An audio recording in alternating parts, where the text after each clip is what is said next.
Hello. Hi, how's it going? Um, I'll go immediately. Will feel better today? I am. I am feeling just fine today. I overslept a little bit. Um, it's primarily because I may have accidentally forgotten to set my alarm. Go away with the tutorials. Holy shit.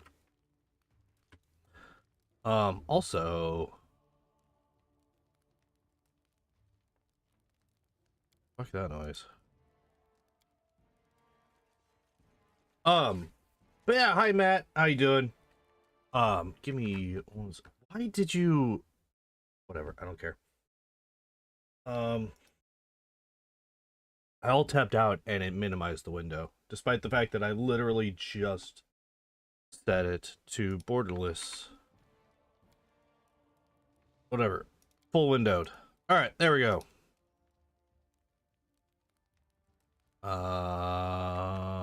Excuse me. You were supposed to fix this problem. Okay. We'll get there eventually. There we go. Okay, it's fixed. It's done. We did it. Hello, Taco. How you doing?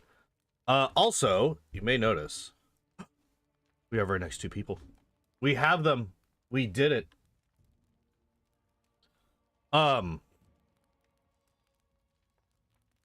So we're gonna start with Harrim, and then we're gonna swap to Valerie. I know on Friday I said that I was gonna do two main characters, but I decided that that was kind of dumb. That swapping between party members and main characters, probably not the best of ideas. So I decided to go back on that particular bit. We are going to continue on with the party members. We're going to be doing the two grumpies today. And yeah, we're just gonna get right into it. All right. So Harrim first. Let's see what he's got. So first off, he's a cleric, which means this is gonna be real fucking quick, because there's not a whole lot here. There's not a whole lot here. All right, so let's see what we got. Chaos Domain. I actually really like the Chaos Domain. Touch of Chaos is like one of the most powerful things that you can do. Especially with Harrim, who's not really the strongest melee fighter. Like I will often just have him spamming Touch of Chaos. Especially against boss fights. If I have him in my party, he's just using that, and then it's whatever. I really like Touch of Chaos. 8th level, you can give a weapon you touch the anarchic special weapon quality for a number of rounds equal to half your level. I'm not a huge fan of that.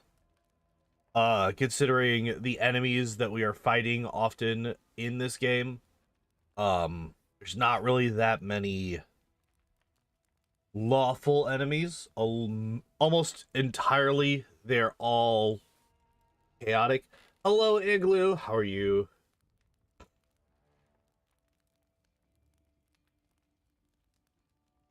I think the zombies are neutral evil, like in Mordecai's Tomb.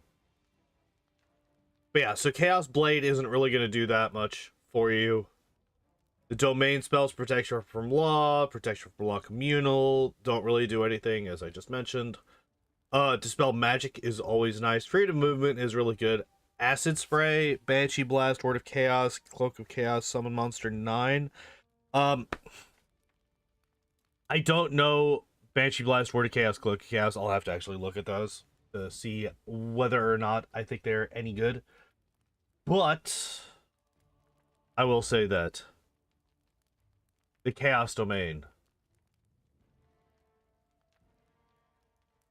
2 tanks with Thug level and Tower Shield Specialist.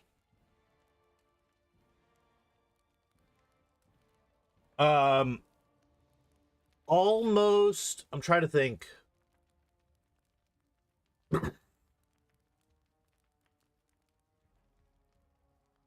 think the companions are all base build except for at least one of the kineticist twins.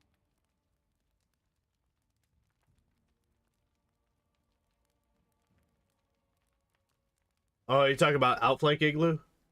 That's probably the best out of all of the teamwork feats is Outflank. Just easy.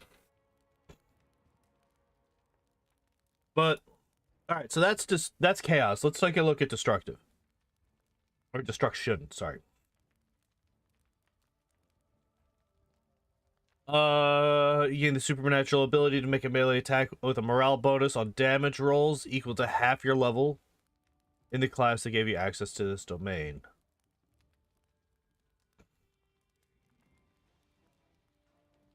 How many times can you use that? Actually, we can look at that. Can't we?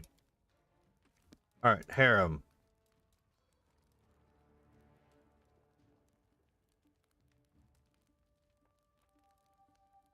Seven.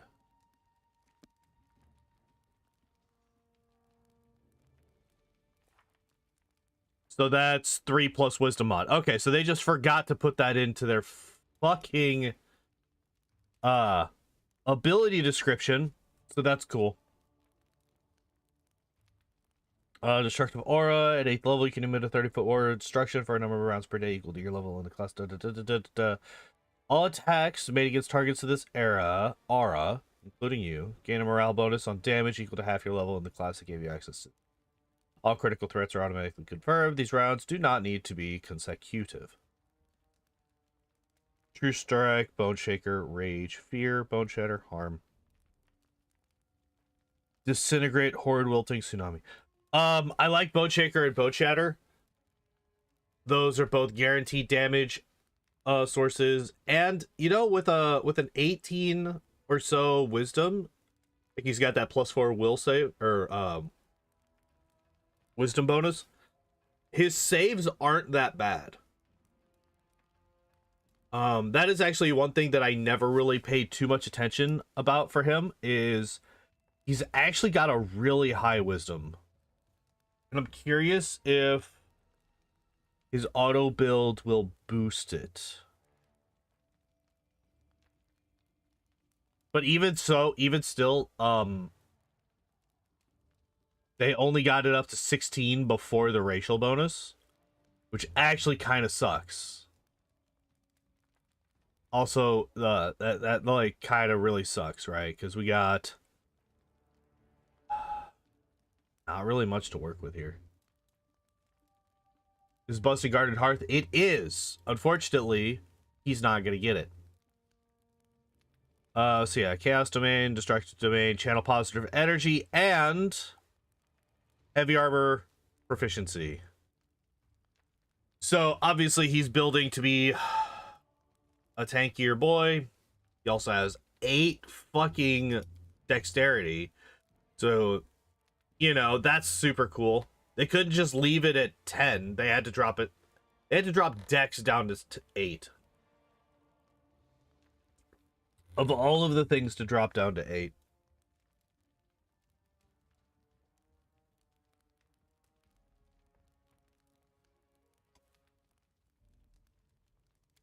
Oh yeah, he's just got, that's right. He just has all of the spells.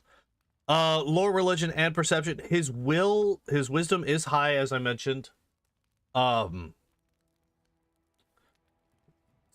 those two would make sense. Also, lore, religion makes sense from an RP standpoint. We do already have access to Jathal, right? Come on. You literally just showed me the other characters that have this particular skill.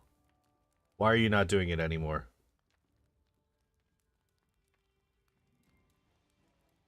There we go. So we do have Jathal, who has lore religion already.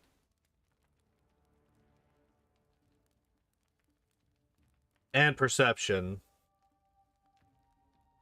Obviously, it's going to be really fucking hard to beat Jaethal in perception. She gets class abilities that boost it as well.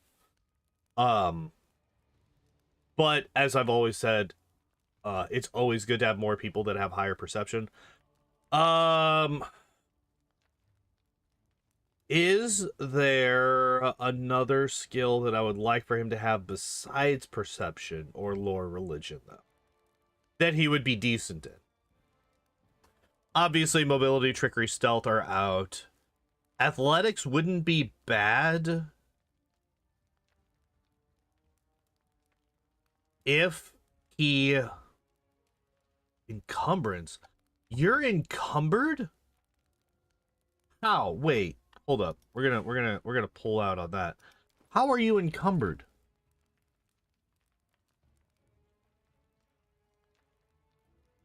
This man starts. This man starts at medium encumbrance. Wow.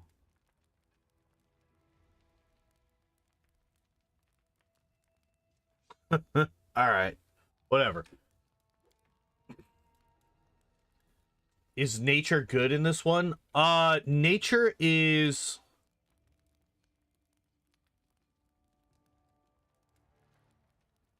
Yes. Lore nature is actually really heavy. Really heavy. Damn it, Lord Bowman. I read your message and fucked up my sentence. No wonder he can't stand up when you meet him. That's fair. He's like, I'm out. I'm fucking over it. I'm out. Yes, Lore nature is very good, but you do kind of want somebody who has a class skill bonus in Lore nature. He would be really good at it, yes. And we actually don't have somebody who's good at Lore nature yet. Now that I'm looking at it.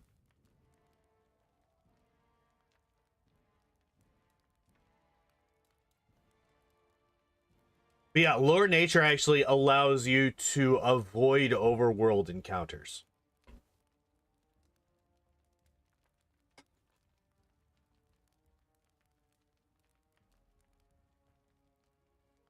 I think these two are fine.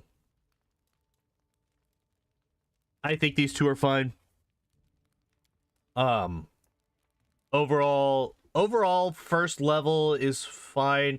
Like I said, the chaos domain, the touch of chaos is really, really good. The rest of it, eh.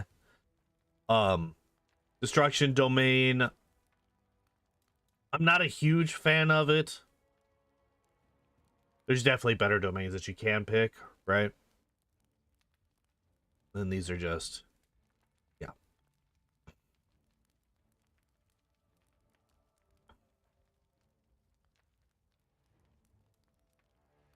Yeah, I'm not a huge fan of Destruction Domain. Chaos Domain is really good just for Chaos Touch. All right, we're going. Level 2. Or level 3. I didn't realize we were already level 2. Level 3, Toughness.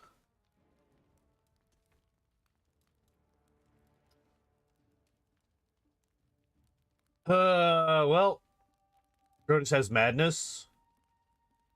They swapped nature with stealth and wrath for overworld, I see. Yeah. Yeah, they swap those because stealth makes more fucking sense. The reason that nature does it in Kingmaker is because nature is the survival skill. Like in the tabletop, it's overworld movement and avoiding enemies is based on your survival skill. And they rolled that into Lore nature. So that's just what that role became. And then they changed it to stealth in Wrath because that's a lot more intuitive and makes a lot more sense. Toughness, he is a tank character, so toughness is fine. I would like it a little bit later though. Or earlier. Like, this is the thing, level 3 is like one of the weirdest levels to take it, because like if you take it at level 1, you're getting 3 health. If you take it at level 3, you're also getting 3 health.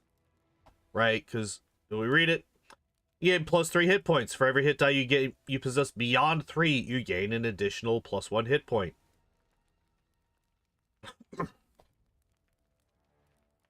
So, yeah. I would like it later. Honest, like, you could argue at level 1, but I wouldn't take it at level 1. I would be more ready to take toughness at level 1 if I was playing a level 1 campaign in tabletop and I was playing a tanky character. Because level 1 Pathfinder on tabletop, if you're getting into combat, that's some scary shit. You could just fucking die. What did I miss? You didn't miss a whole lot. We basically gone over level 1 with Harrim. And yeah, I wanted to make up for yesterday's stream because, yeah, I woke up, had a migraine, ended up not going into work last night. And spent the day, once I was feeling better, spent the day playing some like just played video games. It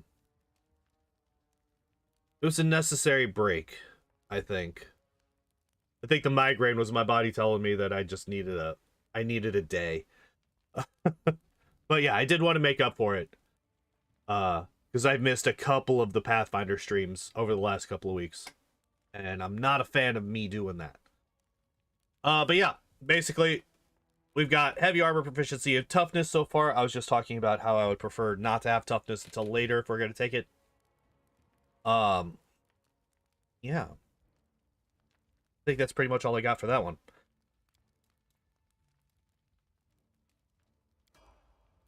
Level 4 is obviously nothing because he's a cleric. Spell focus enchantment.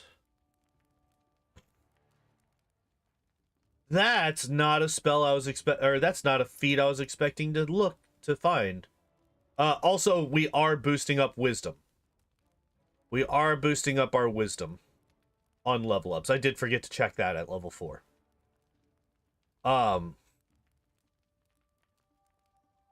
I kind of expected that when I noticed the 18 wisdom over everything else that he has available. So that does also kind of make sense that he would take some spell focus stuff. The question is, why enchantment?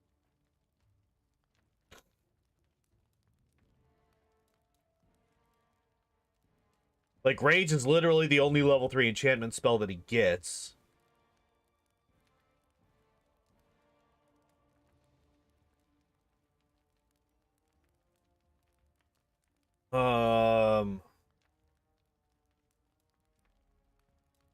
I mean, I guess Hold Person. Hold Person could definitely be useful, especially in chapter 1. There's a lot of heals. Prayer? Is prayer an enchantment? I mean, I guess. But prayer is also not a spell that you take spell focus to boost, right? Like, boosting prayer is just like a happy accident.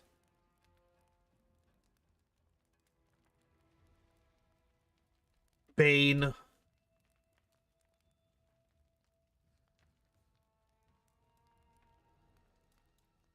Divine Favor is evocation.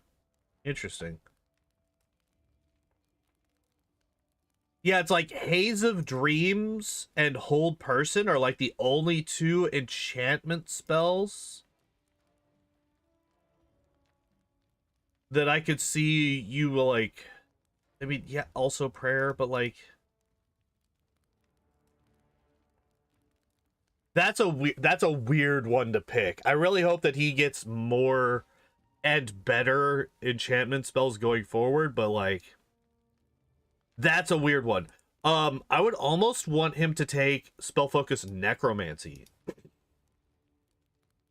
That would actually make a lot of, I mean, it probably wouldn't make much sense narratively. Yeah, he is, yeah, like Me and Ricardo on the same wavelength here. I don't know if Grotus is like a necromancy cool deity. I don't know. I feel like the closeness to Pharasma would say that he wouldn't be, but if we're talking about purely mechanics, yes, I would go for necromancy for sure. Especially since he has Bone Shaker as one of his fucking level 2 domain spells, right? And Bone Shaker and Bone Shatter, I kind of consider those to be some of the best I guess you could say lower level offensive necromancy spells. Then you got stuff like, I mean, all of the Inflict Wounds series, Bestow Curse, Contagion. Obviously Animate Dead doesn't give a damn about it. If you had Madness instead of Destruction, enchantment would make sense. Yeah, kind of. I would only assume that the Madness domain brings a bunch of enchantment spells. But yeah, alright, so spell focus enchantment. That's a fucking weird one. Hopefully he gets the spells necessary to make it useful. Which is not really where you want to be. Then we got greater spell focus enchantment. Alright. Let's take a look at his level 4s. How many enchantment spells do we have here? So that would be 0. So 0 level 4 enchantment spells. Good. Good. And then we got our level 8 abilities. That's fine. And then we're going to go back to skills. We're going to take a look at this. Yep, we boosted up wisdom again. All right, and then spell focus necromancy. Okay, that's weird. All right, so let's take a look. So we got Serenity. I'm not even looking at them right now. Constricting Coils, Burst of Glory. And that's it for enchantment. Okay, what does Serenity do? You fill the target's minds with a feeling of tranquility. Those attempting to commit violence become stricken with racking pain and take 3d6 points of net damage. Each round, they attempt to harm another creature. Okay.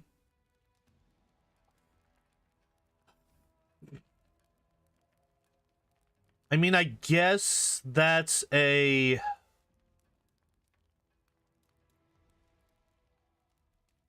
I guess that's decent. Burst of Glory is not an offensive spell.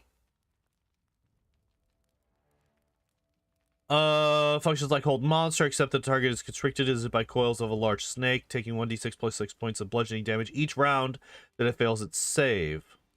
Successful save ends both the paralyzing and constriction effects. I mean, that's not bad.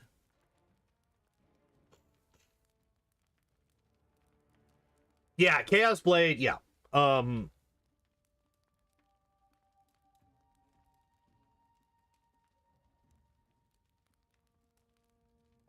Manticores for some reason. Wait, Manticores are lawful? I figured they were magical beasts, so they would just be neutral. But yeah, we talked about the domains earlier. I really like Chaos Touch. Chaos Blade is basically useless. Lawful Evil, interesting. That's weird. That's weird. So this one's not bad. Constricting Coils. Serenity is also not bad. But honestly, what I would be doing is I would be spamming Bone Shatter for my offensive spell for level 5.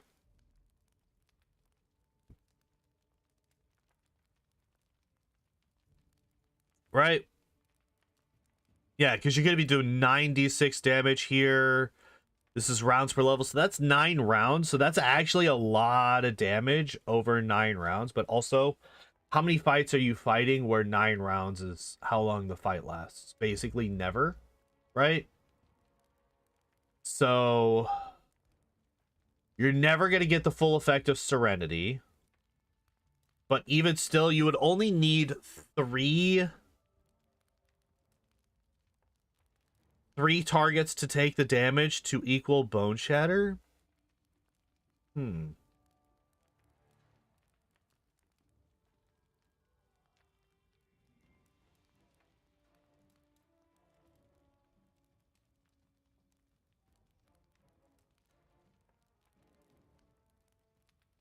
I can actually think of a couple of fights where you have a large number of enemies in a very small area, where you can just hit them with this, and then suddenly you're doing a ton of damage, actually.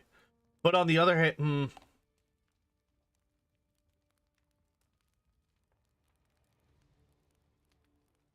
yeah, it's not like this guy's a fucking wizard who could just chuck fireballs or anything like that. The Flatlands.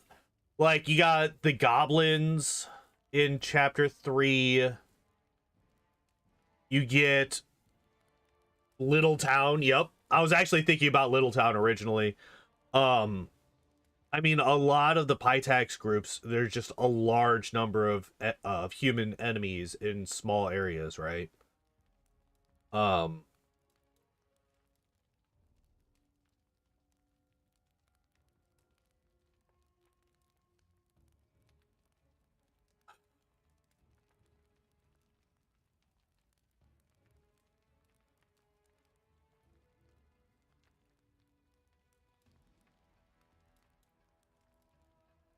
yeah, Serenity's actually not a bad spell. I actually did not realize that it was that big, that it was that good.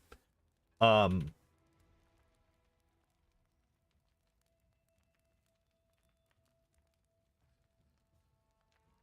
yeah, because you would need 5 instances of damage from Serenity to match a maximum bone shatter. And if you have those large groups, then you can easily get that plus more.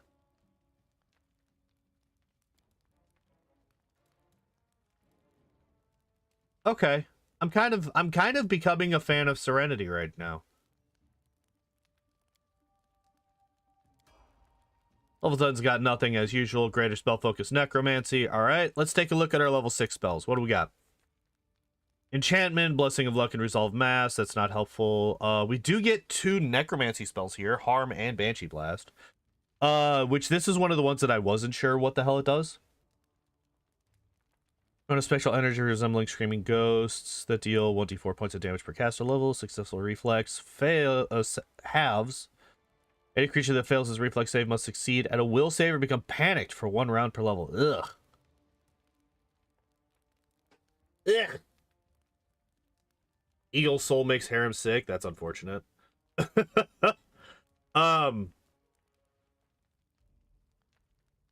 I think it makes more sense on Tristan. Oh yeah, 100% it does. 1000% it does. Yep.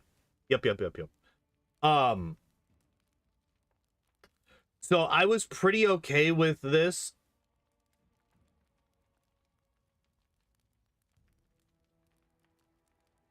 How dare you not drop literally everything every time I go live to be in here, Grayson? How dare you? You're fine, bud. How you been? Welcome back. Yeah, so I am heavily biased against frightened and panicked effects. I played World of Warcraft for too many years to like fear effects that make people run in random directions. Anybody that's played MMOs with dungeons where there's many groups of enemies that are in small areas where if you fear one of them, they will run straight to other groups and aggro way too fucking many people. Grandparents move it, deepest apologies, oh streaming one. I accept your apology. Don't let it happen again.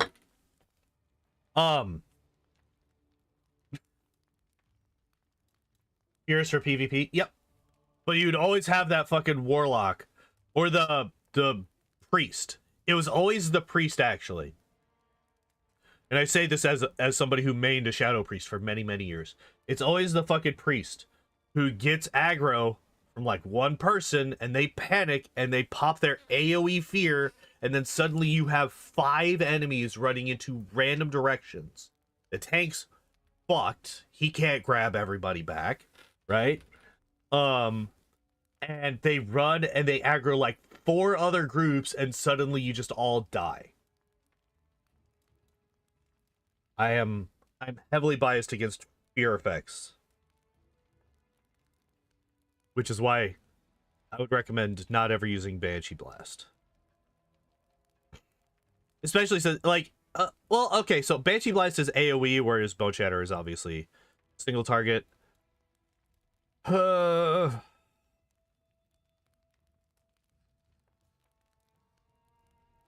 Didn't break on damage. That was fixed pretty early, if I recall. I can't remember. There were some talents I remember. Well, it's supposed to break on damage. But there's some talents that you could take that would make it so that that wouldn't happen. What game is this? This is Pathfinder Kingmaker. This is the game that I started my streaming career on. And we are going through the auto builds, so the builds that come automatically with the game, for all of the companion characters for your party. It is a CRPG, based on the tabletop game Pathfinder, and it's quite fun if you enjoy pain, because it can also be very, very painful. Also, yeah, so those are the enchantment spells, right? Is that all of them? Yeah. All right, so necromancy spells. We got Plague Storm here. We got we got Banshee Blast, which I already looked at. We got Plague Storm here.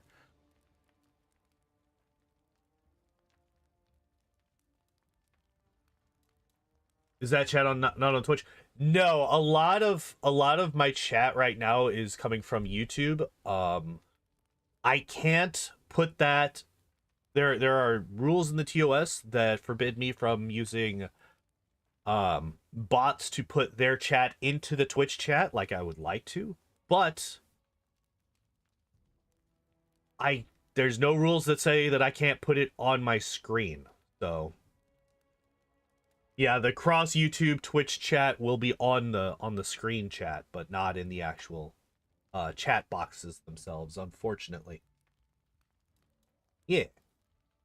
Yeah, since I'm multi-streaming now, I wanted to make sure that people could read the entirety of the chat that I'm reacting to, even if they're not in the How do you live stream on YouTube and Twitch simultaneously? Restream.io, I think. Is that what it is?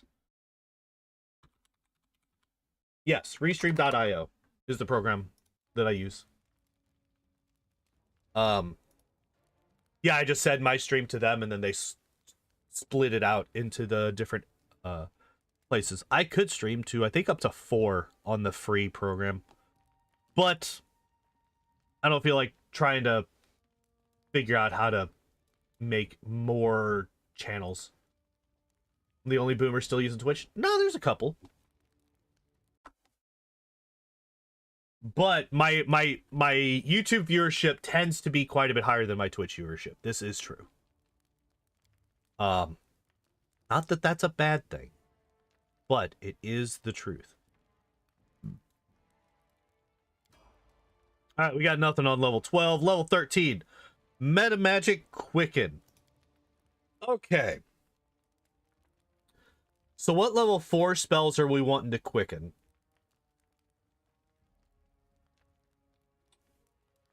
None. Got it. What level 3 spells do we want to quicken?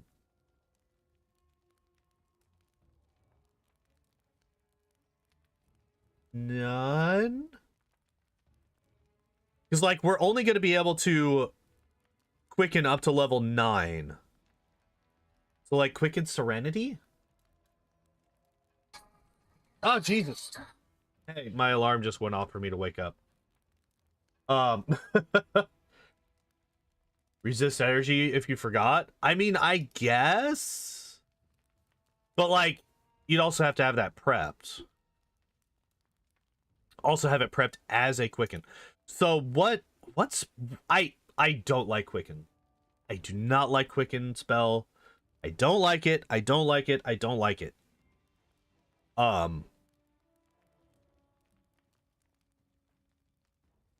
In tabletop, it's absolutely incredible. In tabletop, it absolutely is amazing.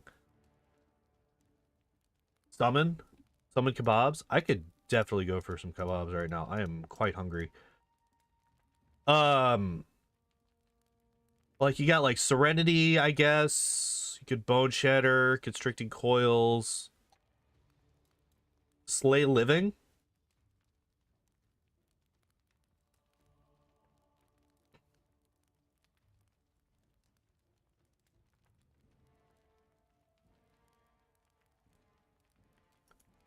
Yeah, that's about it. There's not too many that I would want to quicken.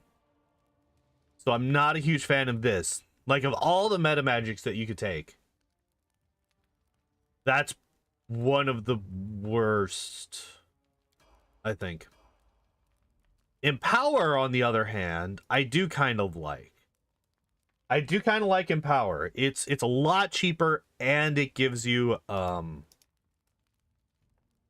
extra damage. Like, I would much rather have Empower and Maximize than Quicken. Those are just better in my eyes, in my opinion. Yeah, the 4 levels is what fucking kills it. Also, by the way, improved critical touch. What the fuck? Okay, sure, why not? By the way, we haven't taken any spell penetration. We have 0 spell penetration feats.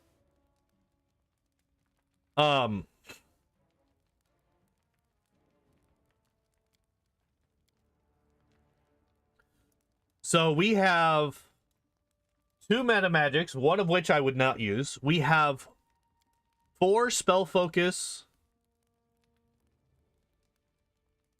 feats. We have toughness and heavy armor. We don't have anything that boosts our concentration checks. So, like, what is this?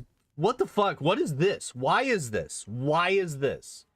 Like, what this tells me that it wants me to be using the fucking, not Bone Shatter, but like the inflict wounds spells, slay living, which is a touch attack. Like, that's what this tells me. But like I said, there's no spell penetration. There's no fucking, what the hell? Energy drain with a Grandmaster Rod, 12 negative levels. Oof. Do they have the meta magic rods in this one? Oh, I'm missing like multiple messages.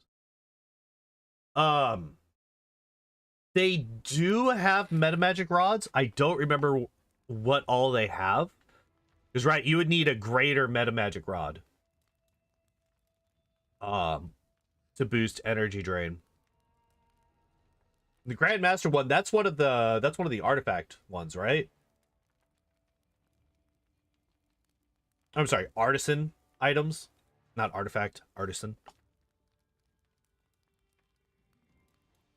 So yeah, what do we get next? Why this? This is such a weird one. This is such a weird one. Wasn't Socio bad also? Yeah, but like, a lot of, like, for me at least, whenever I'm building a cleric, the problem that I end up having isn't that I'm like, how do I make, like, how do I get all of the things that I need for this character? It's, all right, I have everything that I need for this character, and he's level 9. What the hell do I take from here on out? Like, lightning reflexes. Okay, video game. Sure, why not? Wow. Okay. Also, by the way, a very meta feat that this build is missing is overwhelming presence, so that's nice. That is true. He does have overwhelming presence. He's missing blind fight. Completely meta. Doesn't make any, like, wouldn't make any sense for his build or for his character. But for a meta feat that he is missing, and everybody else, he's missing blind fight. So he's gonna get fucking rocked the instant we walk into that final area. By the way, if you play this game, get blind fight on literally everybody. Otherwise, you're fucked. Every enemy in the end game has gaze attacks that paralyze you. It's the fucking worst.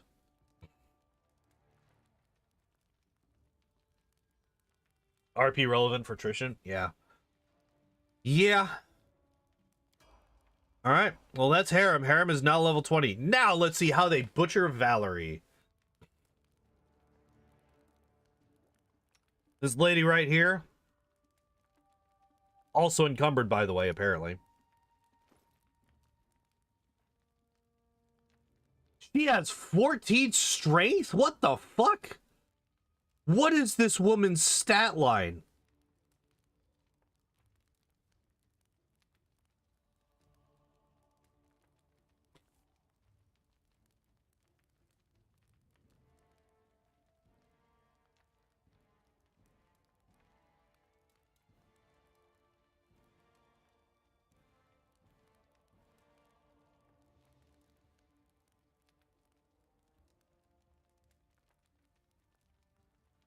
What the fuck?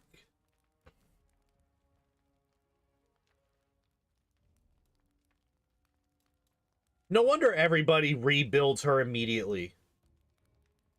Like, Jesus Christ, this stat line sucks.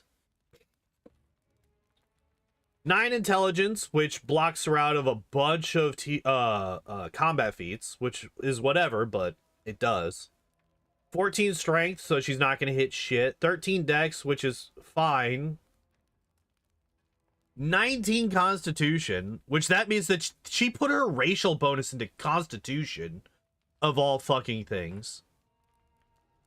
This might be the only character in tabletop or CRPG history, the only one that has ever been human and chosen to put their racial bonus into constitution. I am fairly confident in saying that Valerie is literally the only one that's ever done that. Nobody does that. Nobody puts their human racial bonus into constitution. You have a choice to put it into any of these 6. You're going to put it into this? Fuck you. Oh, also, by the way, we ended with a 23 wisdom on Harrim, so that's cool.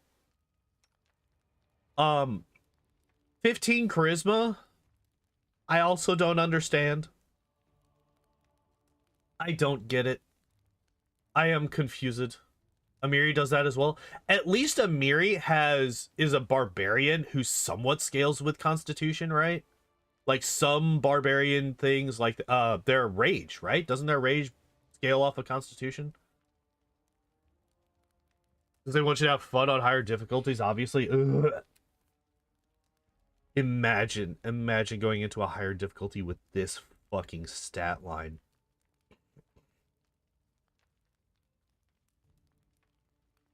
Absolute fucking trash. All right, what do we got? Yet another lore religion person. Okay. We do have persuasion and athletics. Whose current total value is a -9, by the way. She was going to be a paladin, hence the charisma. That makes sense for RP, but we don't give a fuck. Here, we don't care about RP. Here, we care about how good the build is. And now, that 15 charisma could be really good. It could be good if she goes into an intimidation build. If she goes into intimidation, could be good. All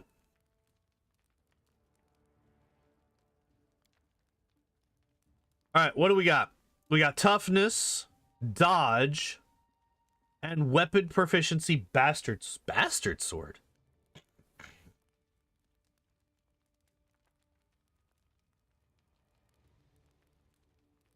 But why?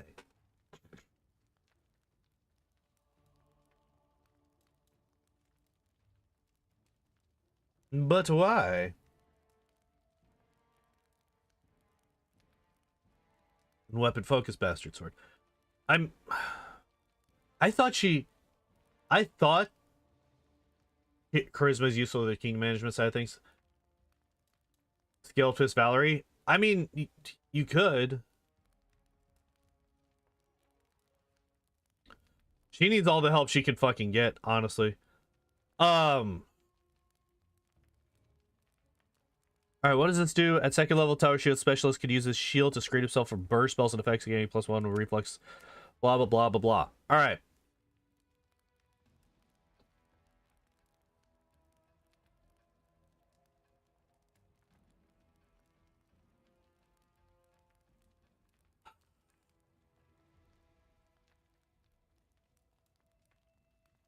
We need this.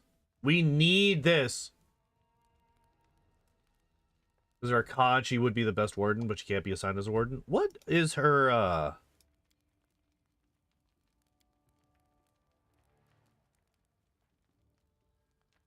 lawful neutral? I was gonna say, if she could take, like, 2 levels into Paladin, that would be really good, too. She's reagent material? You just disenchant Valerie.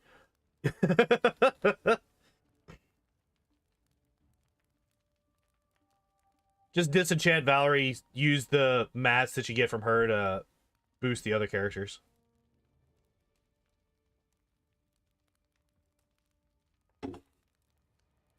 Alright. So this is an interesting start. This actually isn't terrible. If you're going to be using bastard swords, this is actually not a terrible start. We get toughness, which is okay at level 1. She's an atheist. That's true as well. Dodge, which I like dodge. I think dodge is the best out of the defensive feats. And then weapon proficiency and weapon focus bastard sword. That's fine. Then she gets armor training. She gets shield focus. I mean, if you're gonna be a tower shield specialist, this is also one that makes sense, right? And also, she's a fighter, so she's gonna have plenty of feats. So we're actually going to kind of make up for Harrim, who had literally no choices. She's going to have a lot of choices.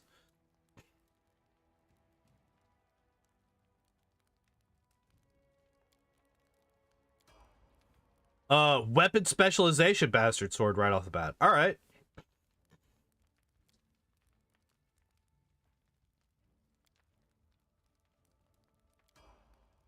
Then heavy armor focus. That also kind of makes sense as a defensive choice.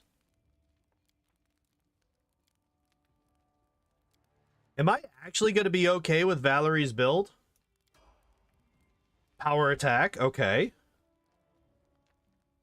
Oh, also, she's boosting her constitution, guys.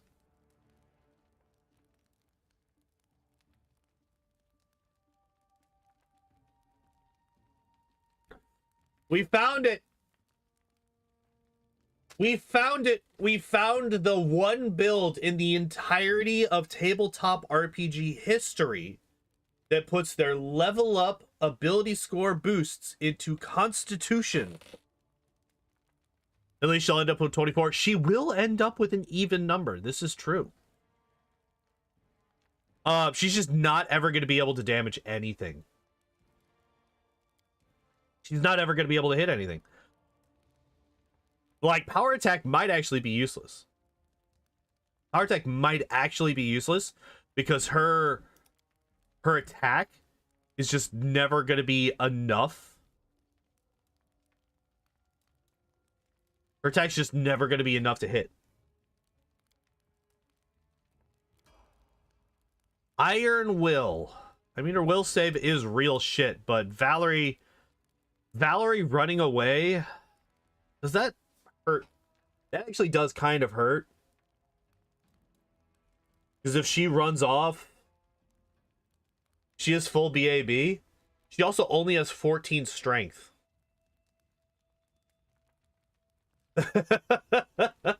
Like, look at this. Look at this right here. Look at this right here. My character who is level 1. Wait, is he level 1? Yeah, I haven't leveled them up. Is 20. Iron Will is fine. Jesus Christ.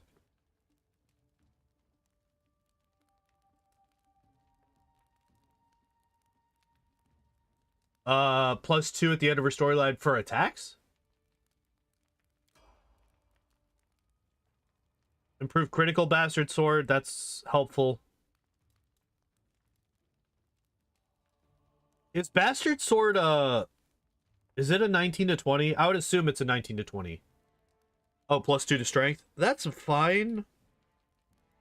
But even still, that's only 16 strength for somebody who can literally only hit things with her strength. She doesn't have any other options. I would assume that Bastard Sword is a 19 to 20 crit range. Most swords are. Critical focus. Do I like critical focus? I mean, she has the... Wait. You can get greater weapon focus. Is shield slam on here? Shield wall.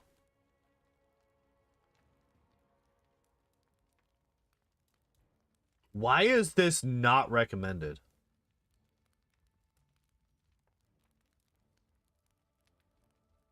Why is shield bash not recommended?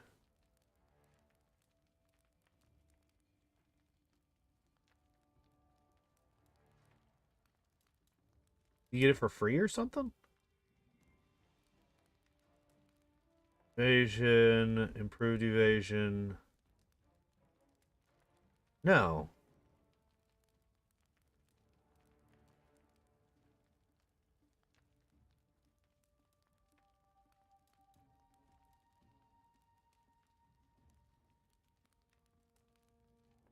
Two-weapon fighting? No, she doesn't. Well, you would want two-weapon fighting, right?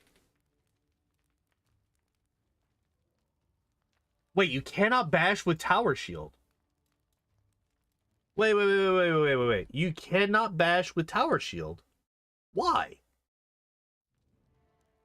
I feel like bashing with tower shield would be incredibly fucking... That'd be a... I mean... I guess if you look at the physics of trying to fucking swing around something that massive and heavy, it would make sense that that would be incredibly difficult to do, right? Because tower shields, like, that's their whole thing, is they are heavy as fuck. Heavy as fuck.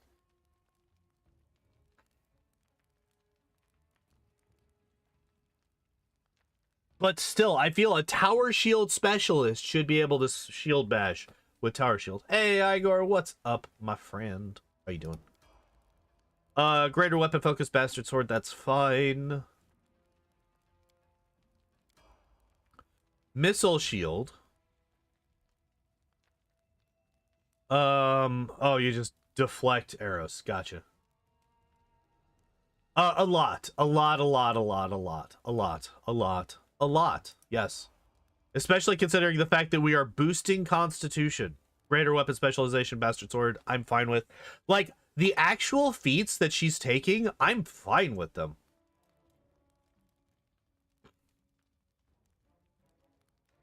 Apparently not, Igor. Bashing with 2 giant tower shields would look really cool, though. You're not wrong. But like the actual feats that she's taking, I'm pretty alright with. Like there's a weird, like Iron Will is a little bit weird, but her will save is like super low, so it kind of makes sense. Critical focus is also kind of weird because we haven't done anything with it yet. But maybe we need a higher BAB to be able to get some of the critical feats or something. I don't know. But like, and also Missile Shield I'm not a huge fan of. Still early enough to change the build? Yeah. I would recommend. I mean, like, if you look at Shield Bash, it does specify only light and heavy shields. It doesn't actually say anything about tower shields in Shield Bash, so it does kind of make sense. But I still think that it's kind of dumb for a tower shield specialist to not be able to Shield Bash with the tower shield. I'm not a huge fan of Missile Shield. Anything that's just like you deflect one ranged attack, I'm not a huge fan of, mainly because if you're going to be getting hit by one ranged attack, you're going to be getting attacked by a lot of ranged attacks, right? Most ranged characters are going to have things like rapid shot, many shots, so they're going to be attacking many times per round. So while yes, it's okay to be able to deflect one per round, but it's kind of negligible when it comes to how many actual attacks you're going to be taking. That I feel like this feat could be used on better things. Really weak bash if you're a stalwart defender, but it's not the same. At least she has all the feats you need to be a stalwart defender since level 1. Does she really? That's funny. But yeah, greater weapon specialization, bastard sword, that's fine. Lightning reflexes, I guess that's fine. I mean, especially since we are going to be getting evasion and improved evasion at level, was it 17 and 20 or whatever the fuck?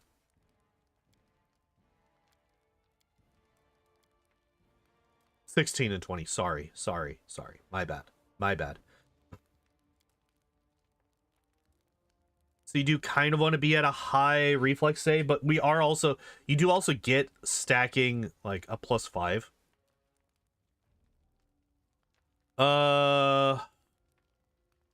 Oh, that's nice. It's an untyped bonus, so it stacks with everything. That's good, actually. Just a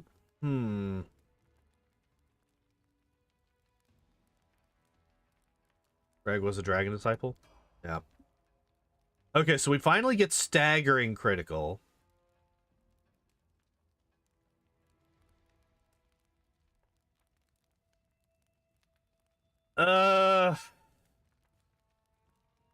Not a fan of that one. Love making dragon disciple. I have never done it. But that's mainly because I never used Reggie until I started doing speedruns, and in that I just did the auto build because his auto build is good enough to get us through the speedrun. And blinding critical. Interesting. So we're getting critical mastery then? Penetrating strike. That's actually really fine. That's actually completely fine. I like penetrating strike. We just don't get to see it that often because it's a fighter feat, right? But yeah, being able to just ignore DR like that's actually really helpful. Improved Iron Will. We're kind of pleased with the critical mastery. There it is. Okay. So level 18 critical mastery. Improved Iron Will. I mean, like, our will save is kind of shit.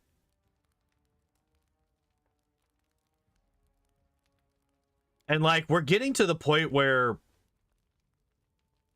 What else are we taking? I mean, you could say greater shield focus. Does face suck at 4 saves? Seal bell. Yeah. That's kind of why I'm not railing against staggering or blinding critical like I do in Wrath. I consider them to be literally shit tier feats in Wrath. In Kingmaker, I am far more forgiving, I guess we'll say, for something like this.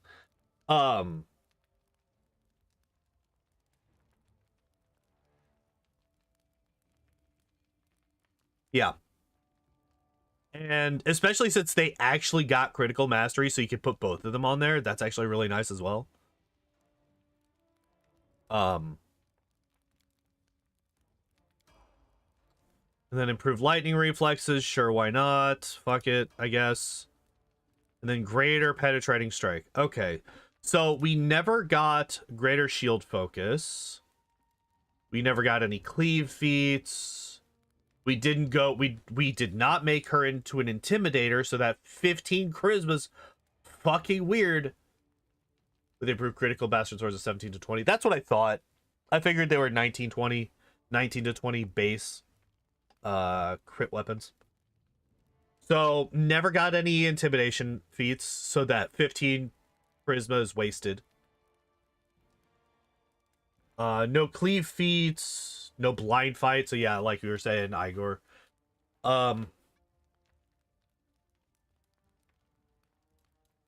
yeah, no outflank, but we expect that, right? No, we're never gonna get outflank on these. Vital strike? No, no, no Vital strike. I don't want to see Vital strike on any of the characters in this game because there's no mythic Vital strike, right? We don't get the mythic stuff in this game. And mythic Vital strike is what makes Vital strike worthwhile. IMHO.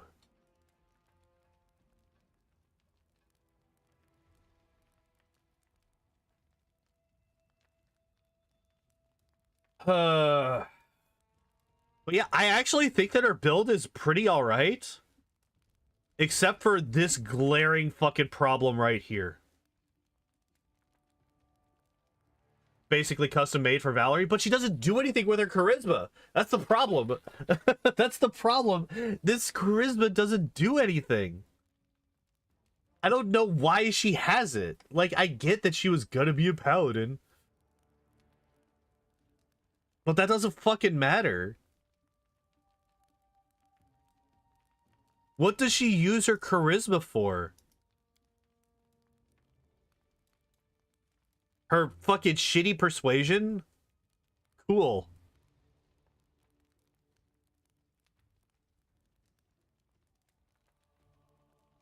I mean, at least, like, her fucking like, her fucking kingdom management, I guess. I guess.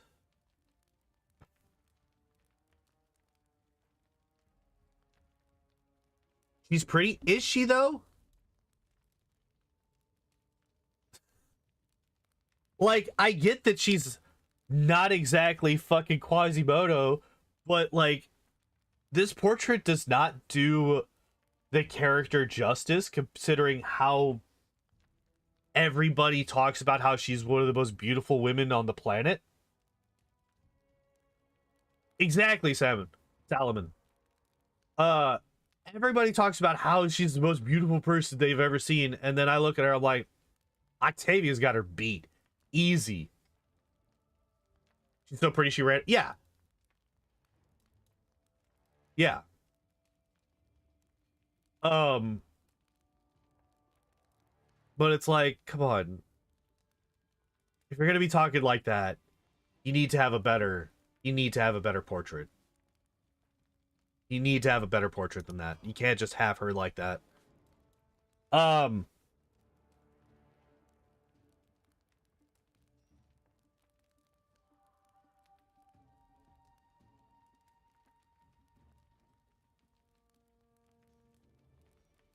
cut her hair that way on purpose so people stop judging her by her looks. I think it's canon she had long. Well, yeah. Like, that's fine. Like, the hair thing is one thing. I'm talking specifically about her face. Like, if you compare her to Jathal or to Octavia.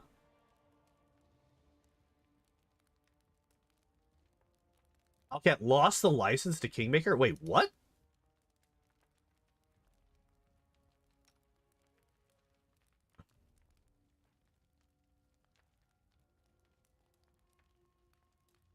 It's a scar, and then she regrets all of her decisions? Yeah.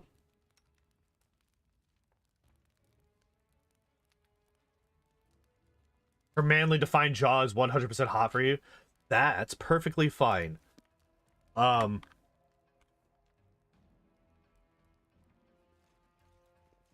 Can't do anything with Kingmaker anymore? I did not know that. That's fucking weird. We're just gonna take everything. Despite the fact that apparently half of my party is encumbered with their starting gear.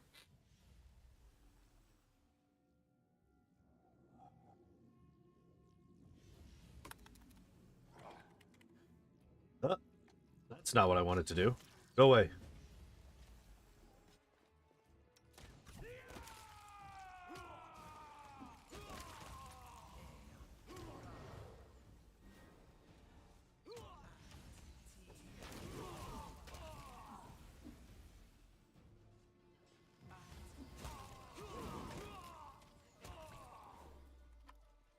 Oh, that was fast.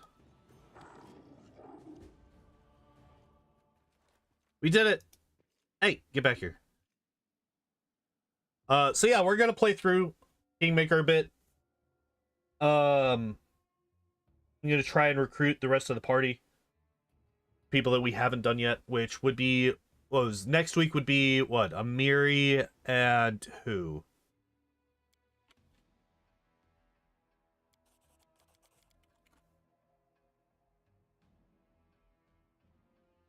Lawful neutral, chaotic neutral. Valerie versus Harrim, right? You're not going to check the auto build of Mr. Protagonist? Not today, no. We could, but are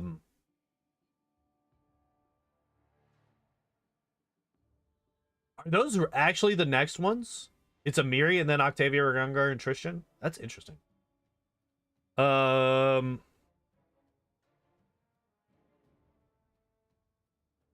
on how you advance Harrim's questline, he can get access to the exclusive super powerful madness domain.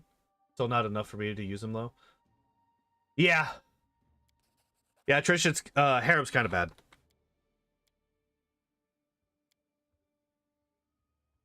So this is Lindsay, this is Jathal.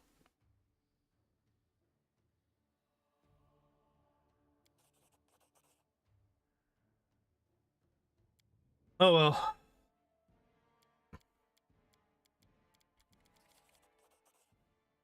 By the way, guys, those conversation points, that's why in the Kingmaker speedrun we take persuasion at level 1. And then basically never again.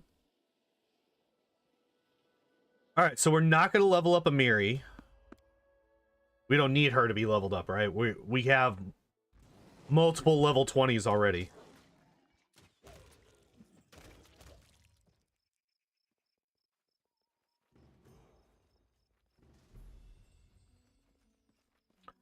We got 2 level 20s in the party. You know that always makes helmet is actually pretty good. Wait, what's the helmet? What helmet does he get? It's been a long time since I've done any of their companion quests. It's been a long time.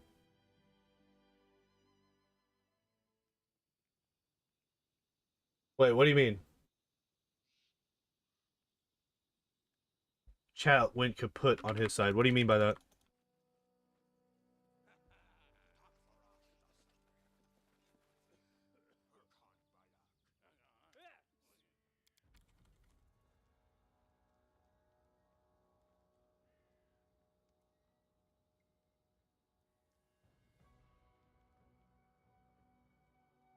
Playing in a big post in one of your videos? Really? I will have to look through that.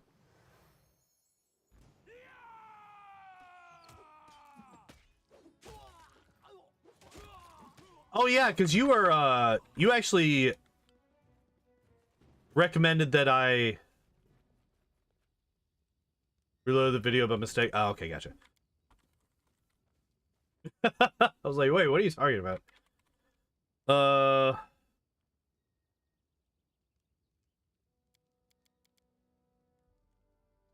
Yep. Yeah, because you were talking about you mentioned talking about the rewards for the companion quest. Yeah, yeah, I remember. I remember. By the way. Hey, we got a spaghetti man. Oh man. I forgot about the nonsense fucking corpse physics in this game.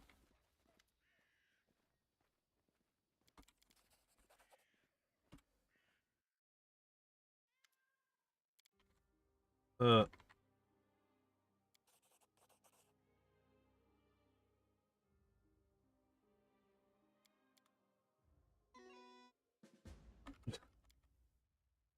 Okay, and it was this chest, I want to say.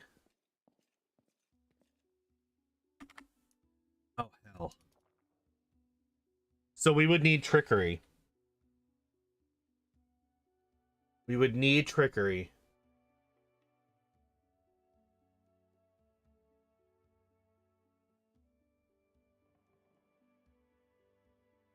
Because, yeah, apparently there is a Bane scroll in this chest. And if we get that, that could potentially mean that we don't need the Inquisitor level to beat the game. That means if we get that Bane scroll, we could instead take a rogue level, which means that we could do extra damage, right? Because we would get that, go back and try it again after you get your city. Yeah. I'm not worried about it in this particular playthrough. I'm just saying, like, for future speed runs, it's potential that we swap out our Inquisitor level for rogue, because we still want to have every skill as a class skill. But it's possible that if we can unlock this chest and get the Bane scroll here, we can swap it to rogue so that we get the sneak attack damage on all of our attacks, which may or may not make a difference. Go away. Where is... Did I not do that? Did I not turn off...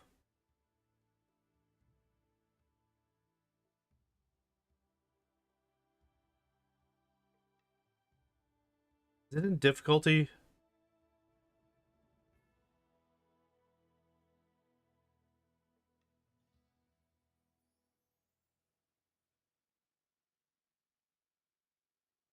Where's the thing to turn off the fucking...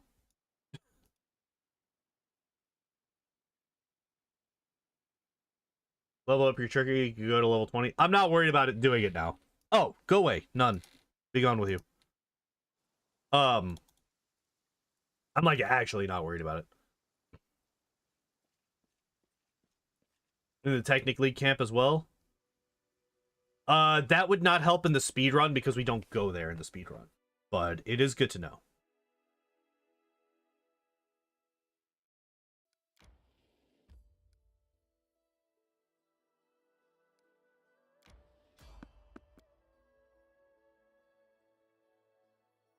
Alright, so we actually want to... Be gone.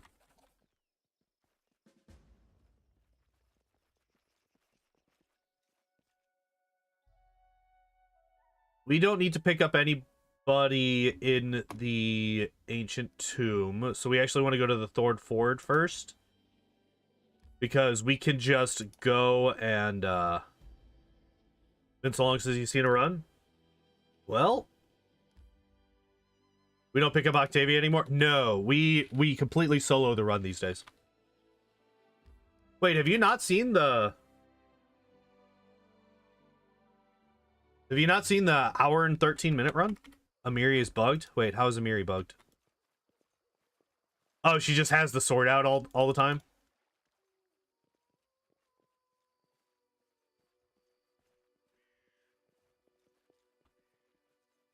Wait, where am I? Wait, what the hell?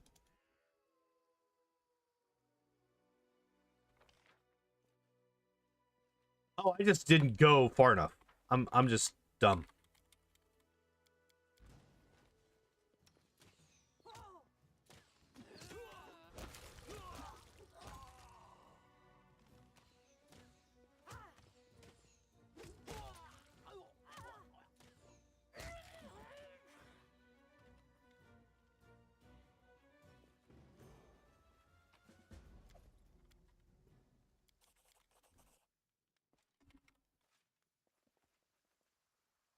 So I just kind of forgot that that's a thing that she's not supposed to do.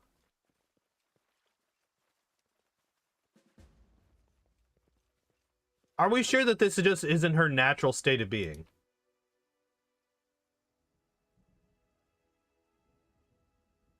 We watched you speedrun this game ever since your 11-hour runs? Oh man, I remember those. Those were not fun. Those were not fun.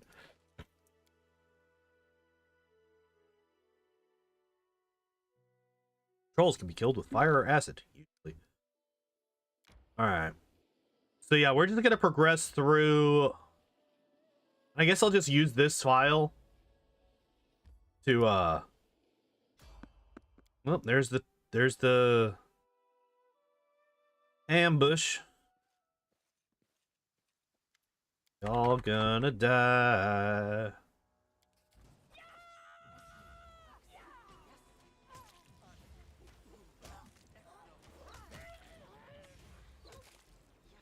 Best choice is to maximize XP during the prologue. You basically just want to spam one. If you're talking about the final,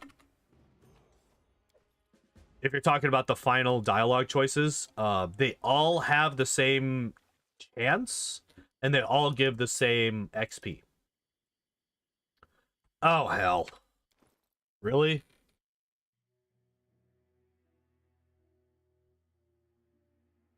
Oh, you know what? I'm cheating. Fuck this. This is not a real game.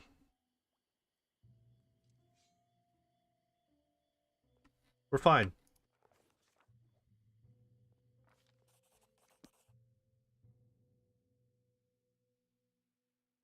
She's practicing with a straw man. Oh, yeah. Yep. I know what you mean.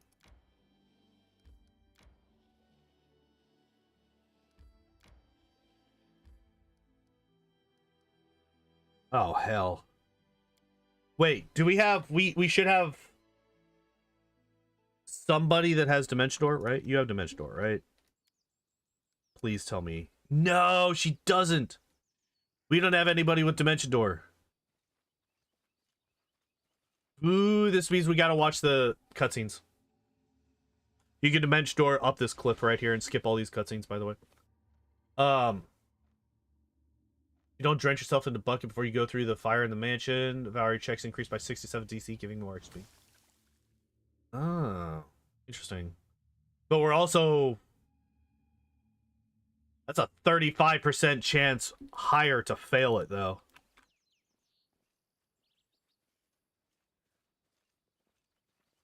That cutscene actually was not nearly as bad as I thought it was. I remember that one being way longer. Still super long in a speedrun, though, right?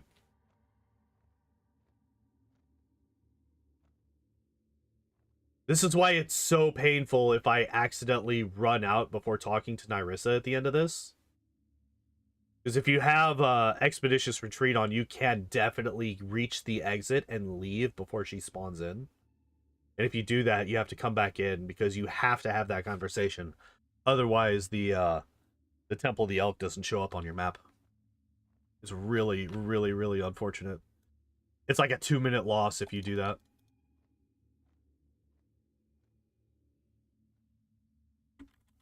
Come on. There we go. Yes.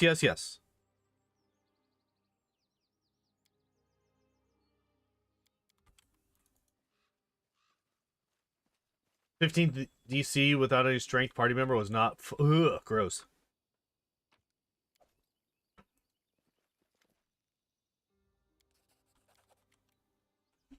Secret chamber in that courtyard. We're going through the fire. You find some fine loot? Yeah. Wait, in the courtyard? I didn't actually know about it in the courtyard.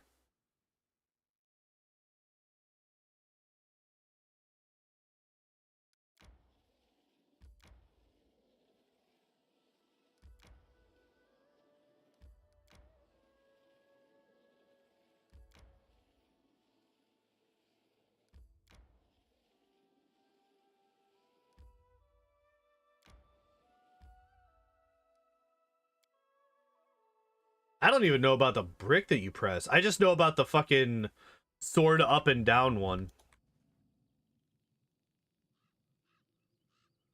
Yeah. Yeah. I know. There are dangerous beasts ahead. Oh man, super scary. Let's go.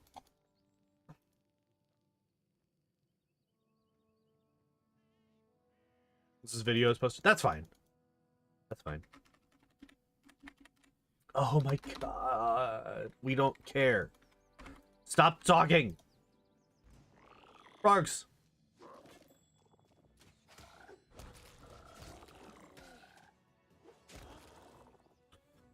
Yep. This is where we fight the Froggos, the Doggos, the Hoggos, and the bear.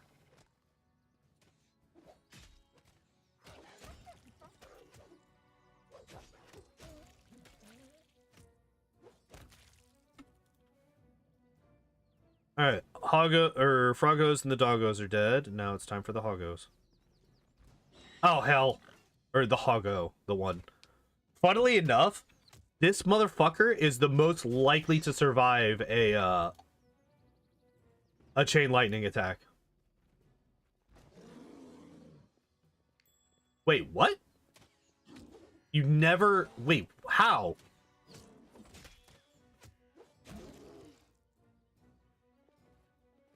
Hello, friend.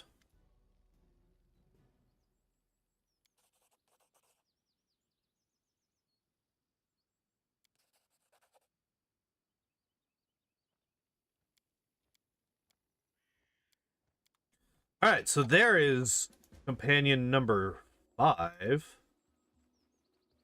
Exhaust our options in the abandoned hut. No, because, like, these options here are specifically about this particular area. Like, about the beasts, the dangerous magical beasties.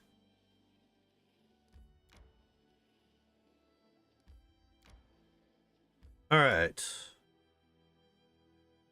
Wait, this is not where I need to be. This is not where I need to be. I went the wrong way.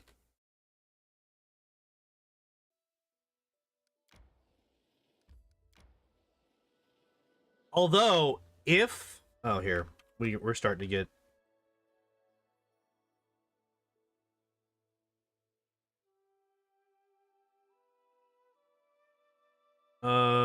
Instant rest.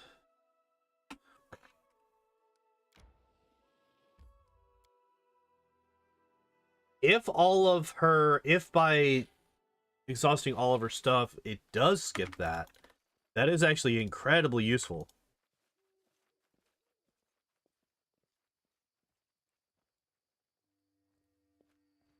Mirror, where the fuck are you going? Whatever, it doesn't matter. We're getting into a fight anyway.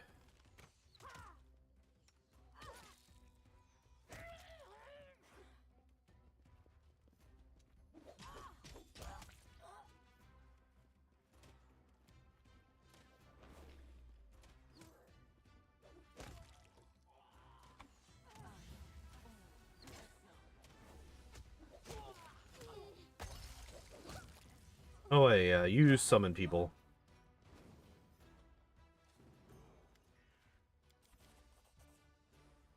Too many domain spells is a walking spoiler if you know how domain spells work. Wish I did in my first playthrough. Still need Dimension Door for the hut skip, so not necessary maybe. So the reason that it would be nice if that was true, like if the exhausting the dialogue options saved you from having to not do that, is A, it saves 2 spell casts, which is very, very important. And B, or actually no, at that point it's not as important.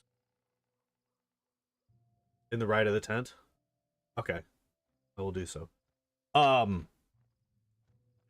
other thing is it will it makes so we have to stop and position ourselves in very specific spots and then cast the spell instead of just running out. Running it, being able to just run straight in and run straight out would still be faster. Even if we do still need to Dimension Door up the cliff.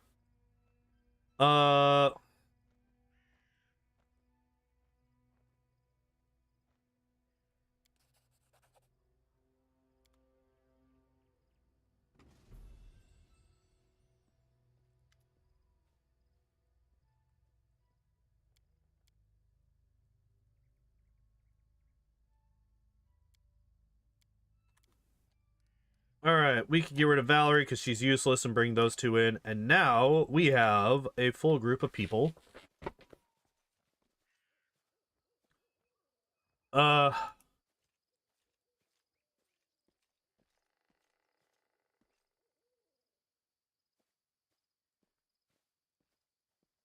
You mean this one? No, not this one. This one?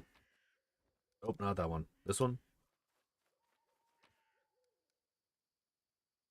Aha! That little chest right there.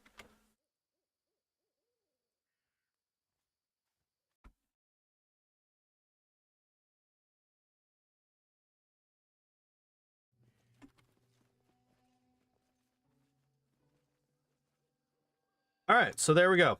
We got our people for next week. We're all ready to go. We actually have more than enough. You know what? It's only 8 o'clock.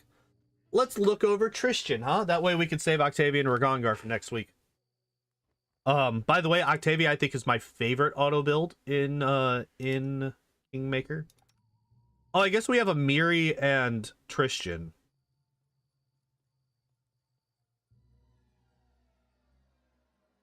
Amiri and Tristan. So actually we have 2 weeks worth of people now. I kind of forgot that we hadn't leveled up Amiri.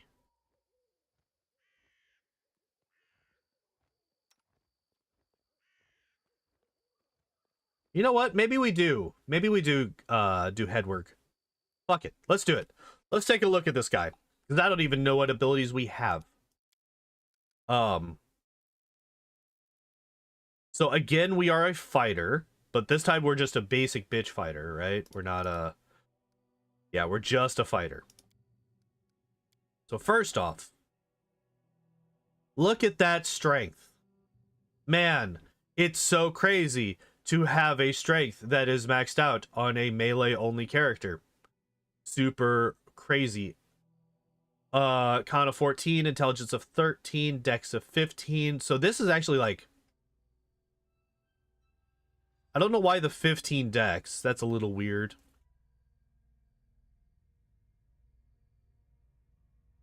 Yeah, the 15 dex is a little weird. 13 intelligence makes sense. I actually kind of...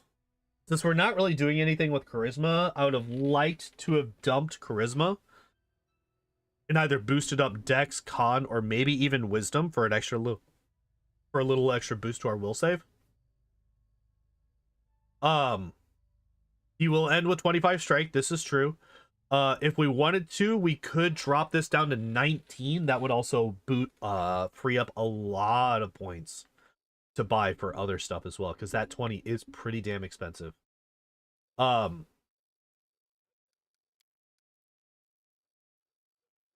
am not gonna hop into that Ecclesias Thurge conversation because I don't know anything about it.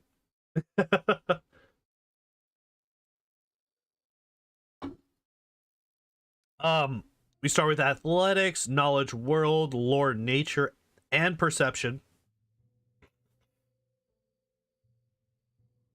With lore nature being the least of them.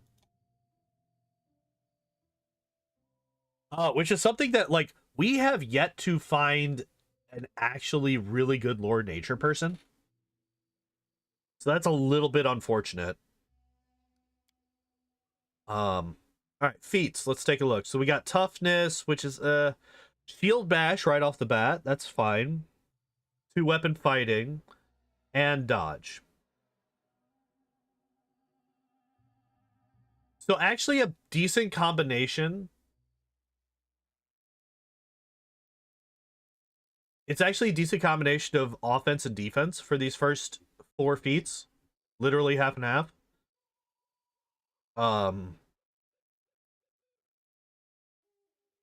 Gundai is our local nature specialist. Yes. But he's also not available until chapter 2.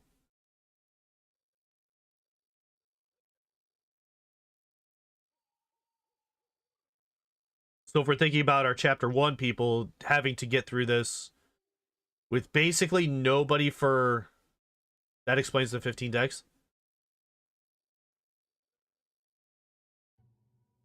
Do you need... I thought it was 13 decks to get 2-weapon fighting and then 15 to get improved? Isn't that how that works?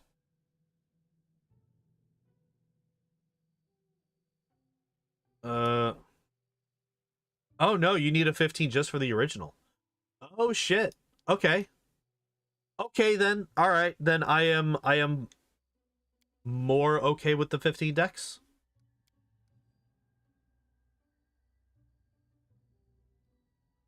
Huh. I didn't know that.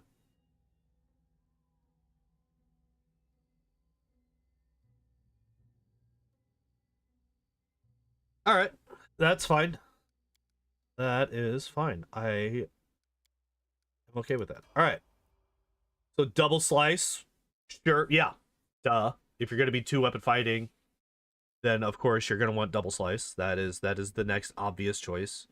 Also, we're getting armor training, which is not a choice, but it is a thing. So we get combat expertise. Ugh. I wonder if we're going to be, because the combat maneuvers require combat expertise before you can go into them, right? So I wonder if that's why we're taking this. I really hope that we're not just taking combat expertise just for itself, because that's kind of gross. I'm not a fan of this one. Um, that's actually something that I didn't talk about as much with Valerie, which I really should have. I really should have talked more about Valerie. And why I don't like her build. Her stat build, right? Her feat build is actually not bad. It's actually one of the better ones that I've seen. But her stat build, the reason that I don't like it is because a tank in tabletop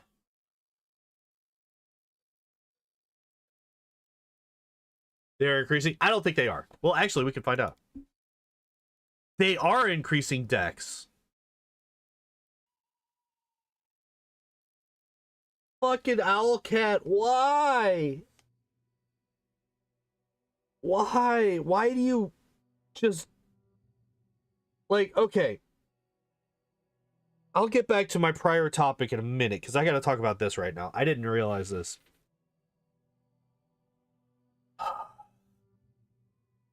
So I've mentioned this before and I'll say this again.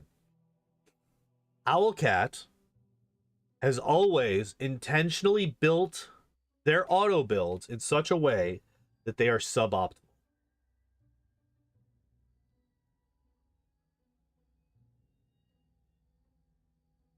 Now, the reason I say that is so that they can encourage you to experiment with builds and find better builds. However, there's a difference between intentionally suboptimal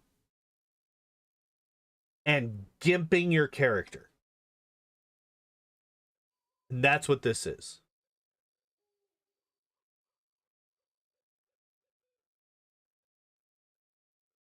Boosting your dex on a strength character, it's the same as boosting your con on Valerie.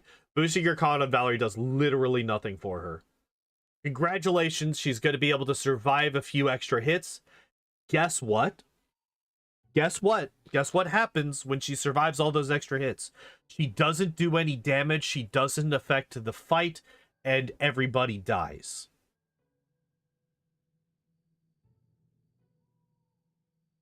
That's the it actually folds back into what I was saying before. What I started saying before I realized that they were boosting his fucking dex. A tank character that is only good at tanking and is not good at changing the battlefield in other ways is a useless character.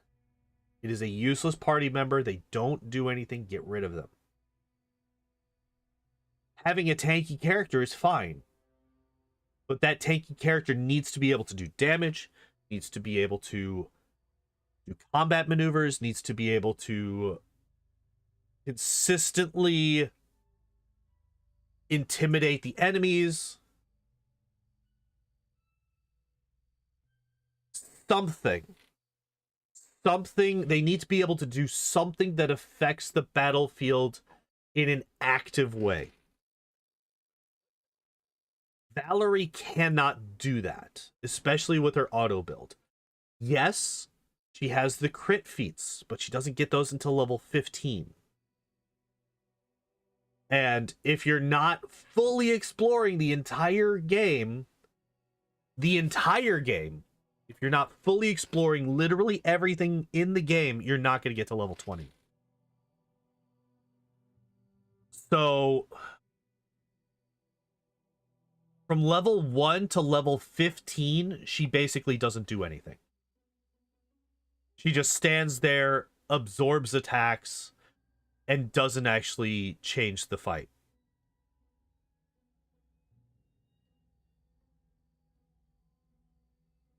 He will have high AC and his strength is already decent enough. His strength is decent, but you also have to take into consideration he's a fighter. I'm actually curious. We're just gonna quit out.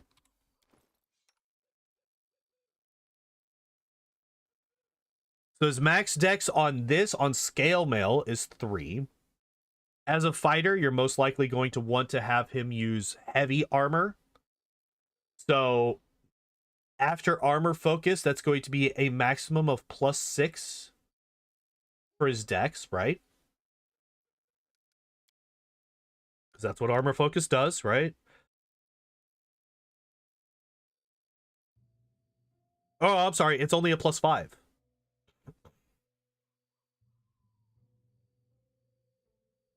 So what will his so his dex will be that, and that's if +8. Where's the extra +3 coming from?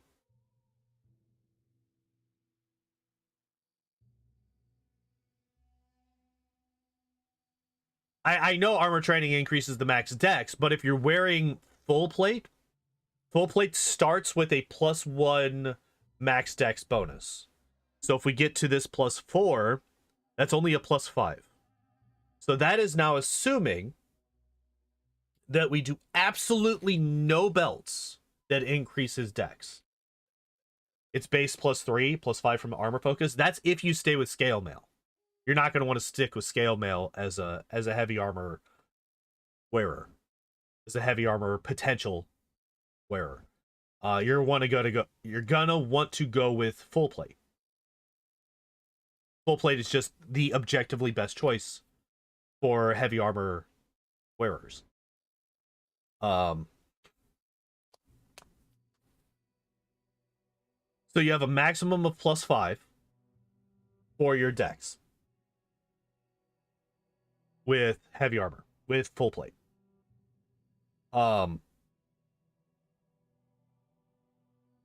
Which that is all he's going to get to. Yes, he has 15 dex +5.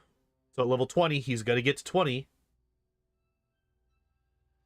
But that's assuming you don't ever use dex belts with him, which is stupid.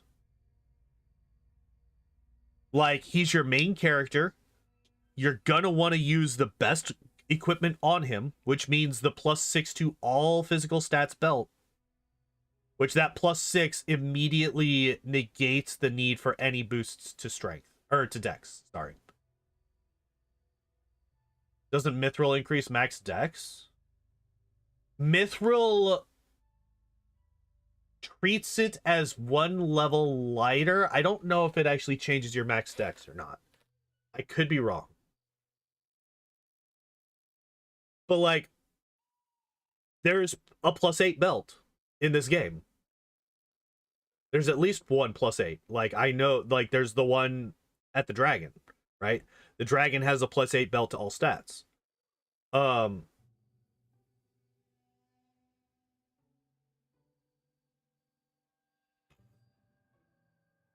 People who always had this Reggie Light build under our noses, nobody ever said a thing. That's because nobody checks the pre-made main characters in these games. Nobody ever looks at them. One for the troll. Yeah. Oh yeah, the troll at the House at the Edge of Time. I forget about that guy.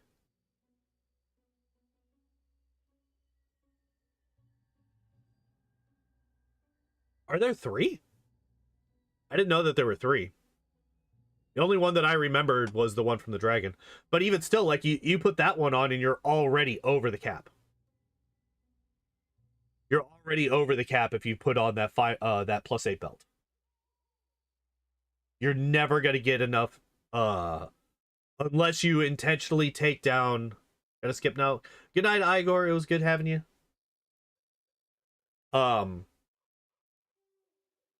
Yeah, you're never gonna make up for it. So there's literally no reason to be boosting your decks here. None whatsoever. And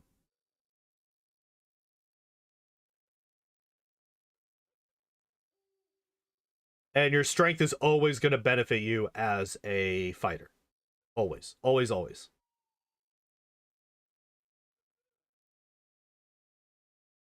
I hope at the very least we do actually take improved 2-weapon and greater 2-weapon fighting. I hope at the very least we get those, but yeah, I'm not a fan of boosting decks here at all. I think that's a really, really terrible idea. Weapon training. Hammers, maces, and flails. Really? That's what you chose, huh?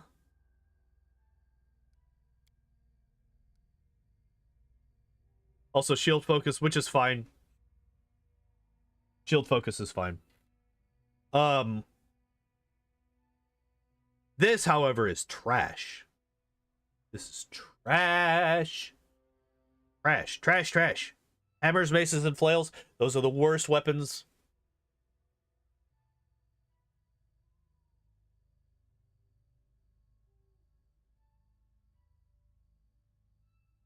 He's using a flail in the art. You start with a flail. Maybe so. But those blunt objects, like, what? There's, what, 2 things? 3 things that change between most weapons. There are some exceptions. Some weapons have reach and stuff like that. The damage dice, the crit multiplier, and the crit range, right? Of those 3, I have a feeling, in my opinion, that third one, the crit range, is the most important. Followed by crit multiplier, followed by damage dice themselves. Hammers, maces, and flails, unless I'm misremembering, I know for a fact that they are all times 20 or nat 20 only crits. And I believe they are also only ×2 crit multiplier, right? Pathfinder flails.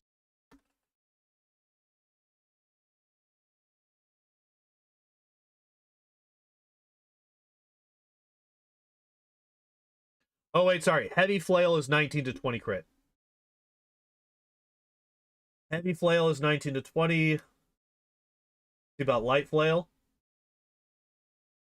Light flail is nat 20 only ×2.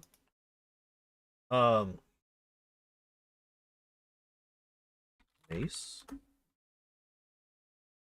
Heavy mace, nat 20 ×2. Light mace, nat 20 ×2. Yeah, like, so, yeah, with an exception to that, to heavy flail, right?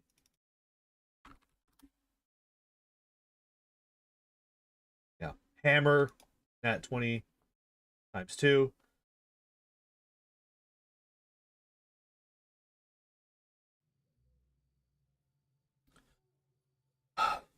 Literally the worst.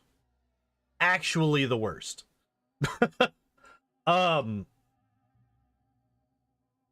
Swords are very often 19 to 20 ×2. Some, like scimitars and rapiers, are 18 to 20, which I feel are the best. Axes are nat 20 only, usually, but they're ×3 multiplier, so they hit harder. And then you have things like picks, right? Picks are those ×4 multiplier. Scythes as well. Picks and scythes for that ×4 multiplier. That juicy, juicy ×4. Okay, so we do get trip. So we are a trip. So we do start going into those. Now, there is, I don't remember what it is. I can't remember the name of it. But there's the feat that allows you to add your dex. Falcata is 19 to 20, but times 3. Right, that is a word. Exotic weapon, though, correct? That's not something that's just a martial weapon. Exotic weapons, I am excluding from the prior statements, because exotic weapons usually have something that makes them better than martial or simple weapons. Hence why you need to take an entire feat just to be able to use them. Right? You got 18 to 20 reach weapons, you got 19 to 20 times 3. Unlucky guy, so I prefer foul shit. Yeah, stuff like that.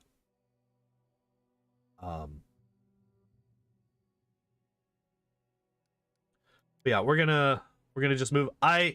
Depending on how this works, I do really like trip. We'll see. Fury's Fall. There we go. Okay, when making a trip attack, add your dex bonus to your CMB. So at least he's getting that. At least he's getting that. So we now get a +8 to our trip bonus. Excuse me. Yeah, so +12, right? So 7 plus your strength. So we actually have a +15 to our combat maneuver bonus, which is really nice. Especially since we're fucking boosting up our decks for some stupid reason. Yeah, and see, there it is. Heavy armor focus. If he had gone for medium armor focus here instead of heavy, then I would say, okay, maybe we could argue that him going for dex is a bit better. But the fact that he just went for heavy armor focus, that eliminates anything except for, I think, the best heavy armor focus or heavy armor when it comes to max dex bonus is a +1, maybe a +2. But I know that full plate is a +1, and that's the one that you're gonna want to go for heavy armor. So yeah, this just really kills that fucking dex boosting. Yeah, so we could grab improved 2-weapon fighting, greater trip, greater shield focus. Any of those are also I would say either improved 2-weapon fighting or greater trip would be the best ones here. Do we not? We don't have. Wow, okay. We don't have weapon focus yet. Which he's probably going to take weapon focus light flail or some shit. Okay, so then we got greater. What? Oh, for the shields. Okay. That's fine. That's fine.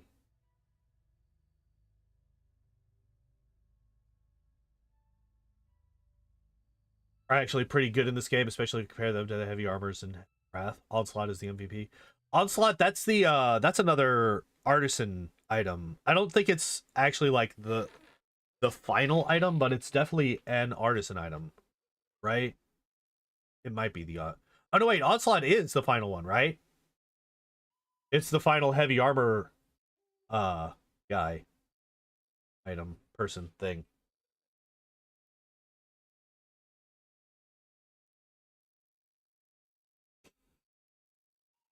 So I do approve of taking this. It is the masterpiece. Okay.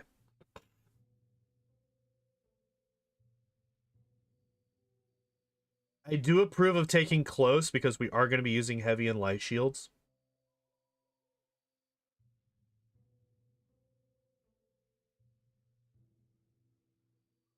Weapon training hammers, maces, and flails I still hate. And the fact that we're investing even more into them, I hate that even more. But greater trip.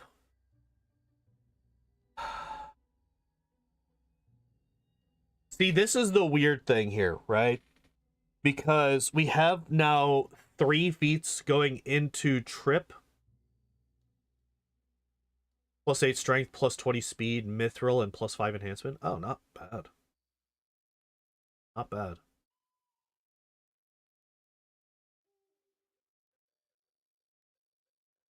In Wrath with the new mythics and the profane strength helmet would be awesome. Yeah, that'd be great. The one thing that I'm not a huge fan of so far is we're having to trade all of our attacks every turn to trip instead. Which isn't a great look.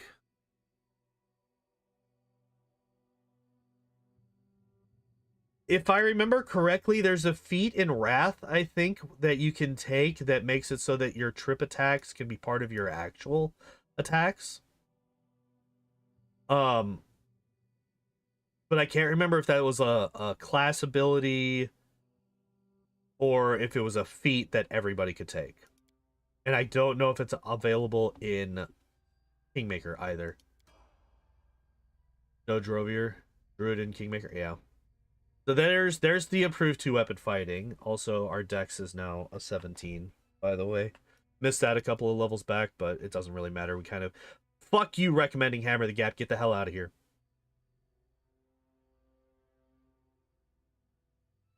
Get that the fuck out of here.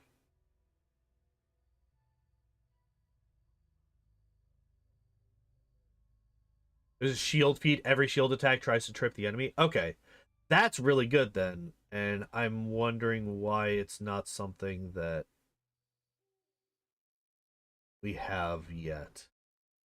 Unless it's something that requires a higher BAB, which would be weird because there's not too many that would require a higher BAB than 10. Combat reflexes is okay, sure, fine, whatever. Critical focus. We don't have improved critical.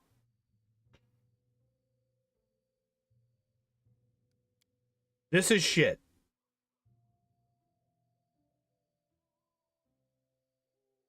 This is garbage. We have neither weapon focus nor improved critical. That feat is not in this game. That is really unfortunate. Yeah, this is absolute garbage. We don't have improved critical. We are focusing on nat 20 only crit weapons so far. This is actually like really, really fucking bad. I would actually say that the build just nosedived. It's gonna take a lot of work to pull this back. I really hate. I like legitimately hate critical focus there. Bows of all of the things that you could pick.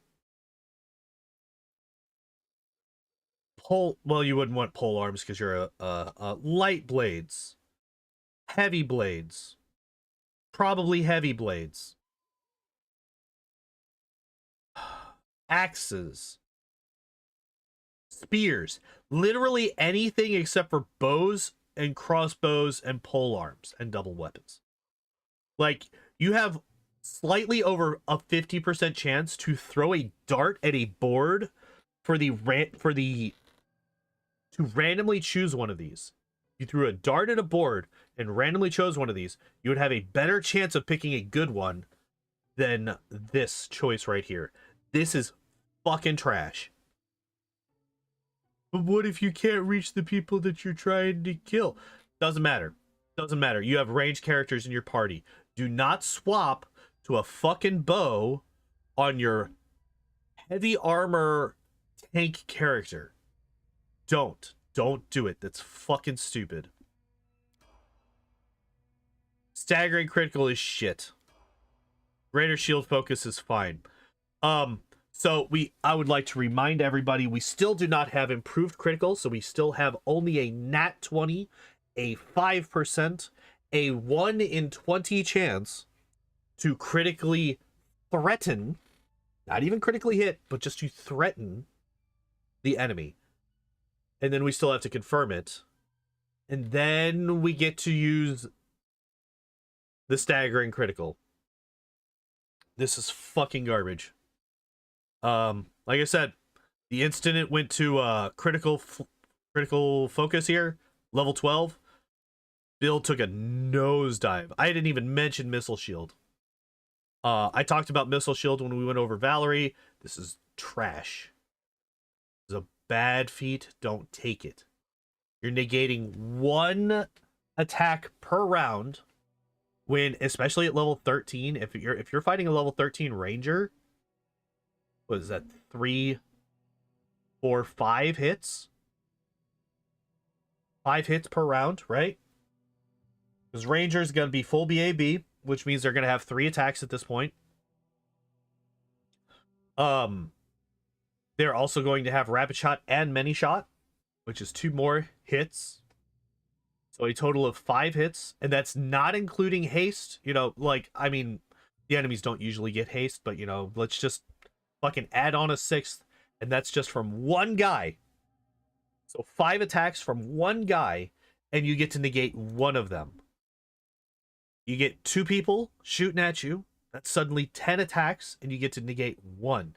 Instead of getting improved critical, instead of getting weapon focus, instead of getting anything that can help you kill those guys before they blow you the fuck up, you get to negate 1 of their attacks. I hate missile shield.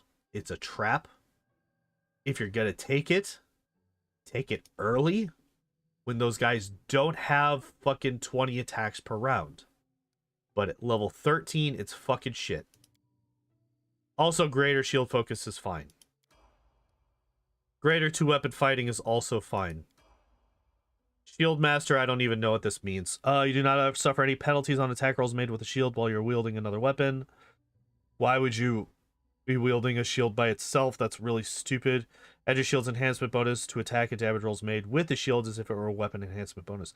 I didn't even know that that was a thing that... Fucking why? Okay. I think my eyes saw the crossbows, and then just my brain was like, we're ignoring that. We didn't see that. Nope. We did not see the top half of the screen there. Yeah, if you're a shield basher, obviously you're going to want to take Shield Master. Duh. Yes. Okay, this is fine. This is fine. This is absolute dog shit. You should get literally any other.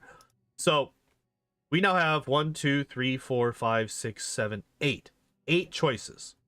1, 2, 3 of them are terrible because we're a shield bearer. The only reason that pole arms and double weapons are bad is because we are a 2-weapon fighter. We're using shield and something.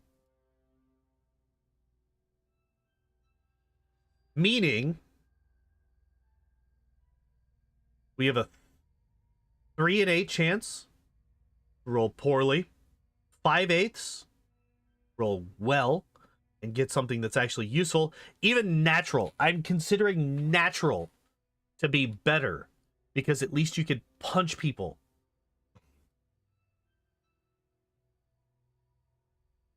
You're never going to use a crossbow. You're never going to use a bow. You're never going to use double weapons or polearms. At least weapon training natural can possibly affect you. So you get disarmed. At least then weapon training natural can come into play. And I don't even think anybody disarms in this game. But just, you know, on the hypothetical. Say you don't know this game. Okay, we'll get weapon training natural just in case I get disarmed. Okay. Fine. You can argue that. This is literally the last. So we got 2 that are useful, right? We got close, which we are going to use, right? Heavy shield, light shield. We're going to be using that. We got hammers, maces, and flails because they fucking decided to focus on that for some reason. Except not, because we still don't even have weapon focus. Boosting those hammers, weapons, and flails. Hammers, maces, and flails. Every single time. And then fucking bows and crossbows. Also, if you're going to be using a ranged weapon, you're going to be using bows, not crossbows, because bows just do more damage. Because every bow is going to be getting that +5. the damage. There's absolutely no reason to use crossbow unless you're a low strength character.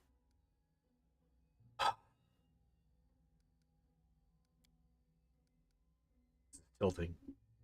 This is tilting.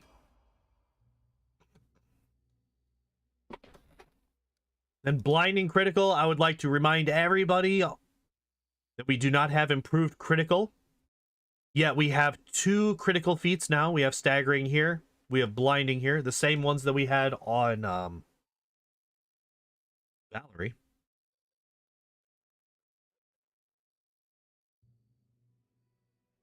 Didn't just copy pasted the fighter build between Kingmaker and Rather Righteous. So if we were to look at the fighter build from the custom character, it would basically be the same. Yes. That's why I'm not looking at the custom builds or the custom character auto builds in Kingmaker, is because they will be identical to the ones in Wrath. We did test that very early on. But because this is a pre-generated character, and it's a different pre-generated character than any of the pre-gens in Wrath, this build will be unique. But holy fuck, is it a bad one. Bashing finish, I don't even know what that is. Score a critical hit with a melee weapon. You can make a shield bash against the same target using the same bonus as a free action. We now have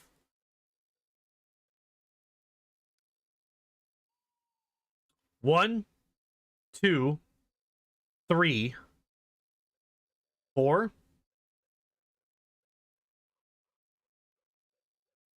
We now have 4 feats focusing on critical hits when our only critical hit weapon is a nat 20. Unless we're using heavy flails. If we're using heavy flails, I apologize. We have a 19 to 20, which we could still get better with improved critical. So what is our level 20? Critical mastery. Of course it was. So literally 5 feats boosting critical hits without improved critical. So those feats would be good. Bashing finish. Seems fucking great. Seems great. Doesn't seem to take up. So it's as a free action, which means this is on top of your normal shield bashes for that round.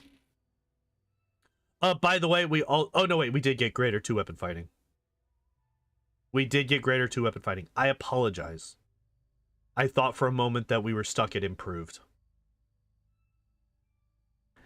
Yeah, level 12. The instant that we got critical focus. Heavy flails are 2 added weapons. Good, that just makes my point even better. So then there's literally nothing except for nat 20 only weapons that we're building these 5 crit focused feats off of. And like, that's the thing. All you need to do to fix this build is, instead of combat reflexes, you just swap this with improved critical. Something. Improved critical something. So that at least you have a 10% chance. And honestly, if you want to be really good at it, you swap this shit for light or heavy blades, and you make this improved critical scimitar. There you go. Fuck it, we're not getting weapon focus. That's fine. Actually, you could get weapon focus here instead of missile shield. Just replace these two. Just replace these two. Improved critical scimitar, weapon focus scimitar. There you go.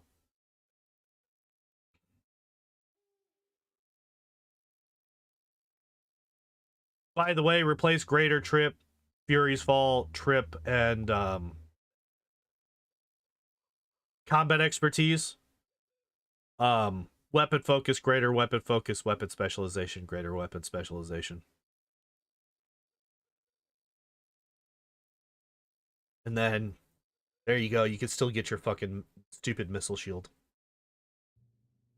Oh wait, we don't have power attack either. I just realized we don't have... Wait, do we not? Do we really not have power attack? We don't have power attack. This is a fighter build that doesn't have power attack. Okay, there we go. Replace with the missile shield then with power attack.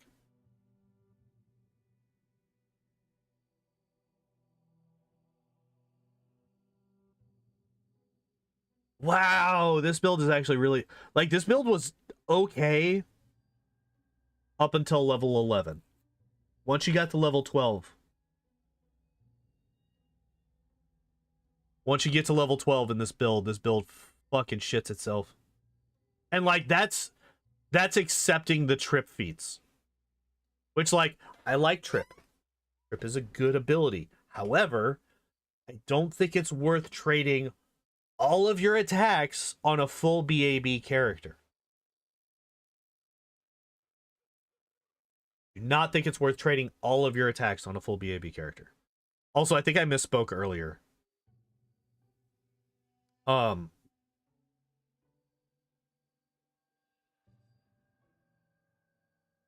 Yeah, I think I said at level 12 they would have 3 attacks on a ranged character. They probably would... They would have, what, 2?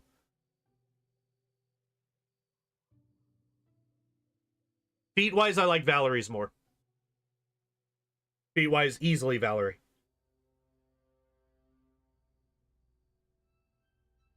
If you could have Valerie's feats with this guy's stats, you would have a pretty decent fighter. But even then, you would have, you know, 20 strength, 20 dex instead of, you know, 24 strength, 16 dex or something like that. Because I would have taken 1 strength out of here. Boosted dex up to 16. Dropped charisma down to 7. And then maybe put the rest in wisdom or something like that to boost up our will save. Because our will save is trash.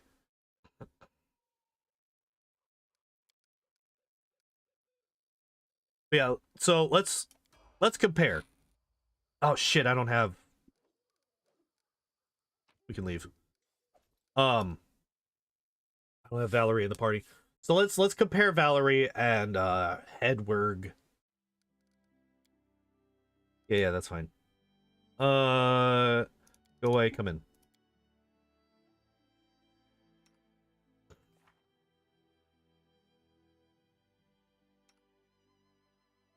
Okay, so you like weapon specialization, power attack, improved critical, greater weapon focus, greater weapon specialization, staggering critical, and like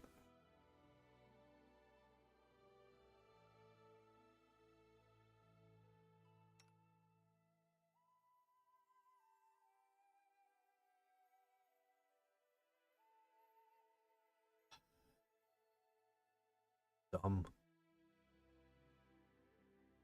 So dumb.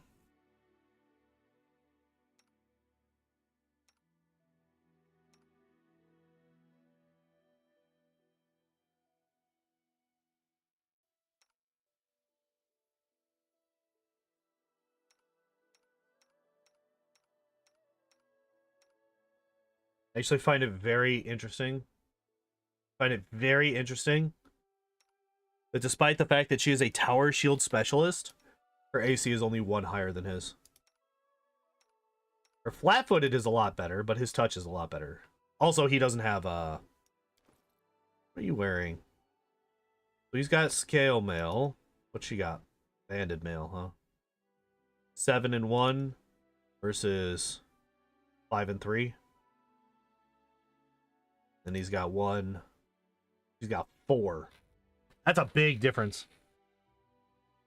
So if we were to swap him with that, their base AC is identical now.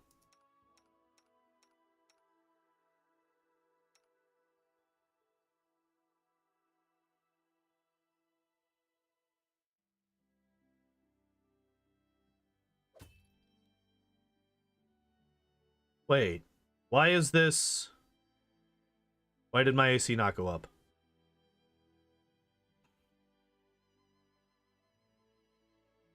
My AC should have gone up by 1.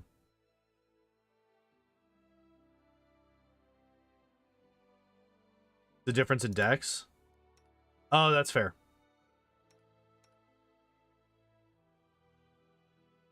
So 25, 25. So wait, where's the... How is this mathing? How is this mathing correctly? So max dex of 3. Oh, because this isn't considering... Never mind. This isn't considering the thing. The boost to, what's it called? Armor training. This is not considering armor training. That's why they're the same.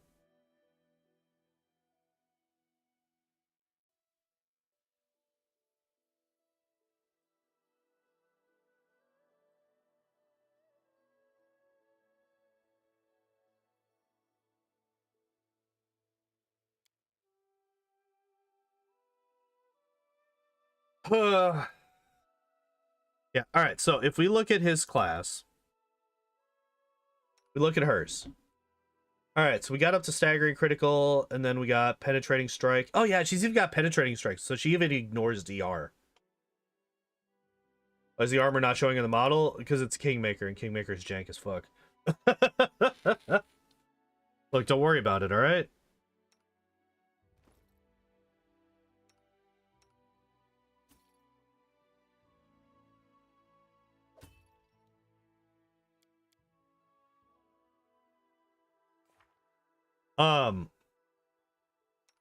Yeah, like her build is actually like really nice.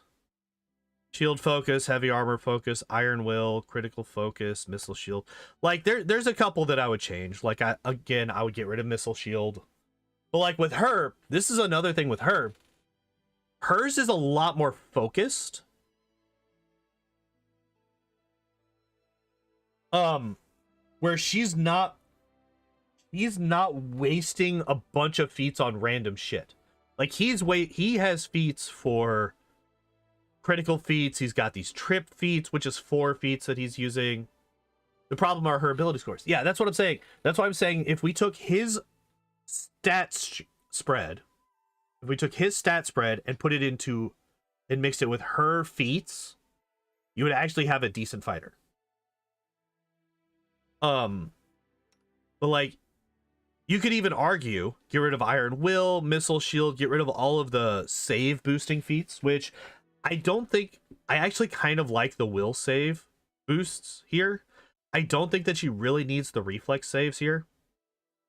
I think that with Burst Barrier, she gets enough of a boost to her reflex save. And this is obviously all also not having any cloaks on, right? We have no resistance boosts. We have no buffs on or anything like that. So I think we could get rid of these. Like if you just get rid of all of these. The save boosts, missile shield, and you replace them with the intimidation feats. Granted his charisma is a 10.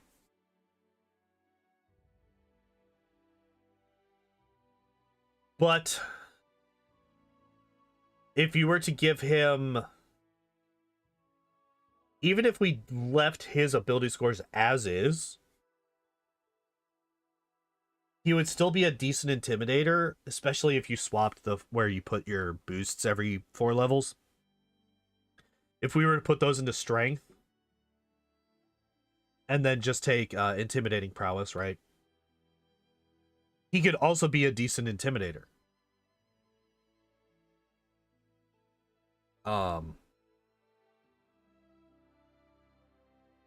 Granted, we didn't put anything into perception, but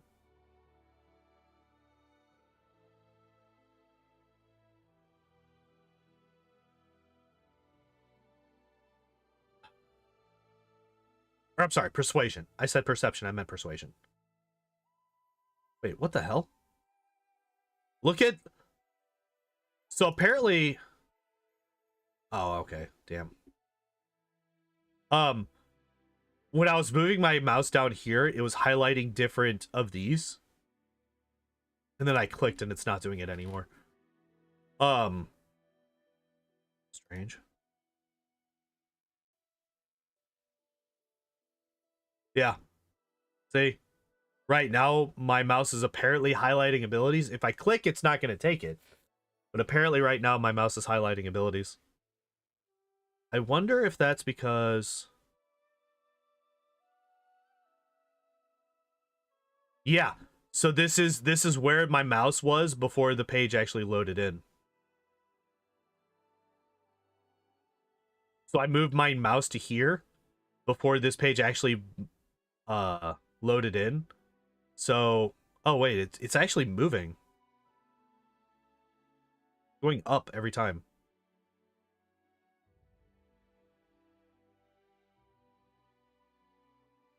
Interesting. Weird. But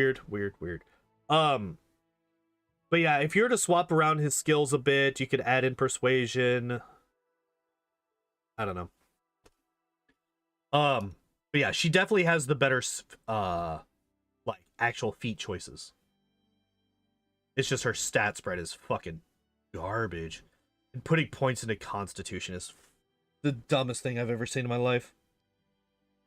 Really, really stupid. But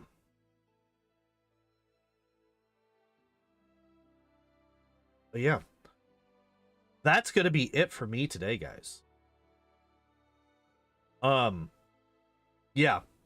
Bonus stream, well, makeup stream, not really a bonus stream. Yeah, we're gonna end the makeup stream here. Next week on Tuesday, we're back to Weedle. Which basically means we're gonna be smashing our head against the dugong quite a bit. Actually, I'm probably gonna do a poll on the YouTube channel whether or not you guys think that I should just swap, basically do what we tried at the end. Why don't you just change the rules for that run? So what we'll do, what I'm thinking about doing is for the dugong only, because we know that it's possible to beat the dugong. We know that it's possible to beat the dugong. All we need is an X attack or 2 X attacks, and then we can win very, very easily. We just need to get lucky. So I think what the poll will be is whether or not we allow that, and then as soon as we kill the dugong, we swap to a low-level Pokemon, let Lorelei kill that one, and then swap back to Weedle so that the rest of the fight is normal. I think that's probably the best thing for us to do, because like just hoping for, what is it, a 0.06% chance or something, or no, it's 0.09. It's like a 0.09% chance to get the crits that we need on dugong to be able to win. And that's not the best. So I think on Tuesday, like I said, I'll make a poll on the YouTube channel, depending on what people say.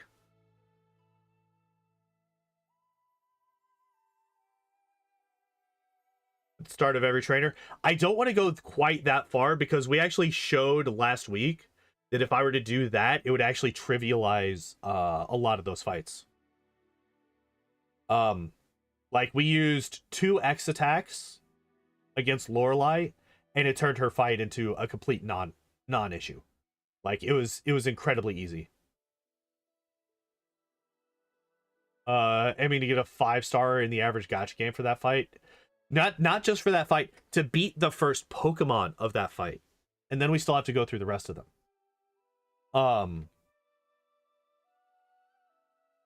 So I don't want to just put out a flat I can use X attacks in these fights, because we could still beat those fights without them. It's just we have to get through the dugong. We might have to break the rules for Agatha as well, just to get past her. But we'll burn that bridge once we get to it, right? We're still 2 fights away. But yeah, I do have the X items in my inventory just in case we do decide to do that. It's just I'm unsure how I want to progress. But speaking of progression, on Wednesday we were going to be doing more of the Spearow run. I believe we're right before Rival 6. So the rival fight immediately before the Victory Road in Elite 4. So we're almost there on... am I going to say between... I didn't mean to do that with Charmander, okay? I didn't mean to. Yes, we will be saving in between. Because I'm not going back and fighting Lorelei over and over and over and over and over again for another fucking 3 hours. Because we had literally 2 hours of just Dugong last week. Just Dugong for 2 hours because we couldn't get past it. Not without having to go to Struggle, which kills us because we don't have enough health. But yeah, the Charmander one, I did not mean to do that. That was a complete mistake on my end.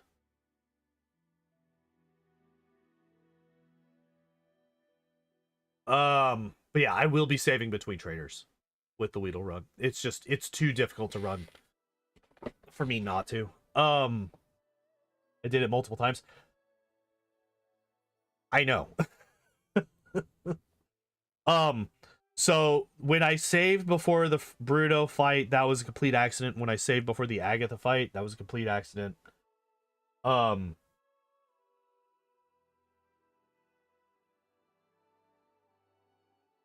don't think I ever intentionally saved in front of one of them. I could also just be misremembering.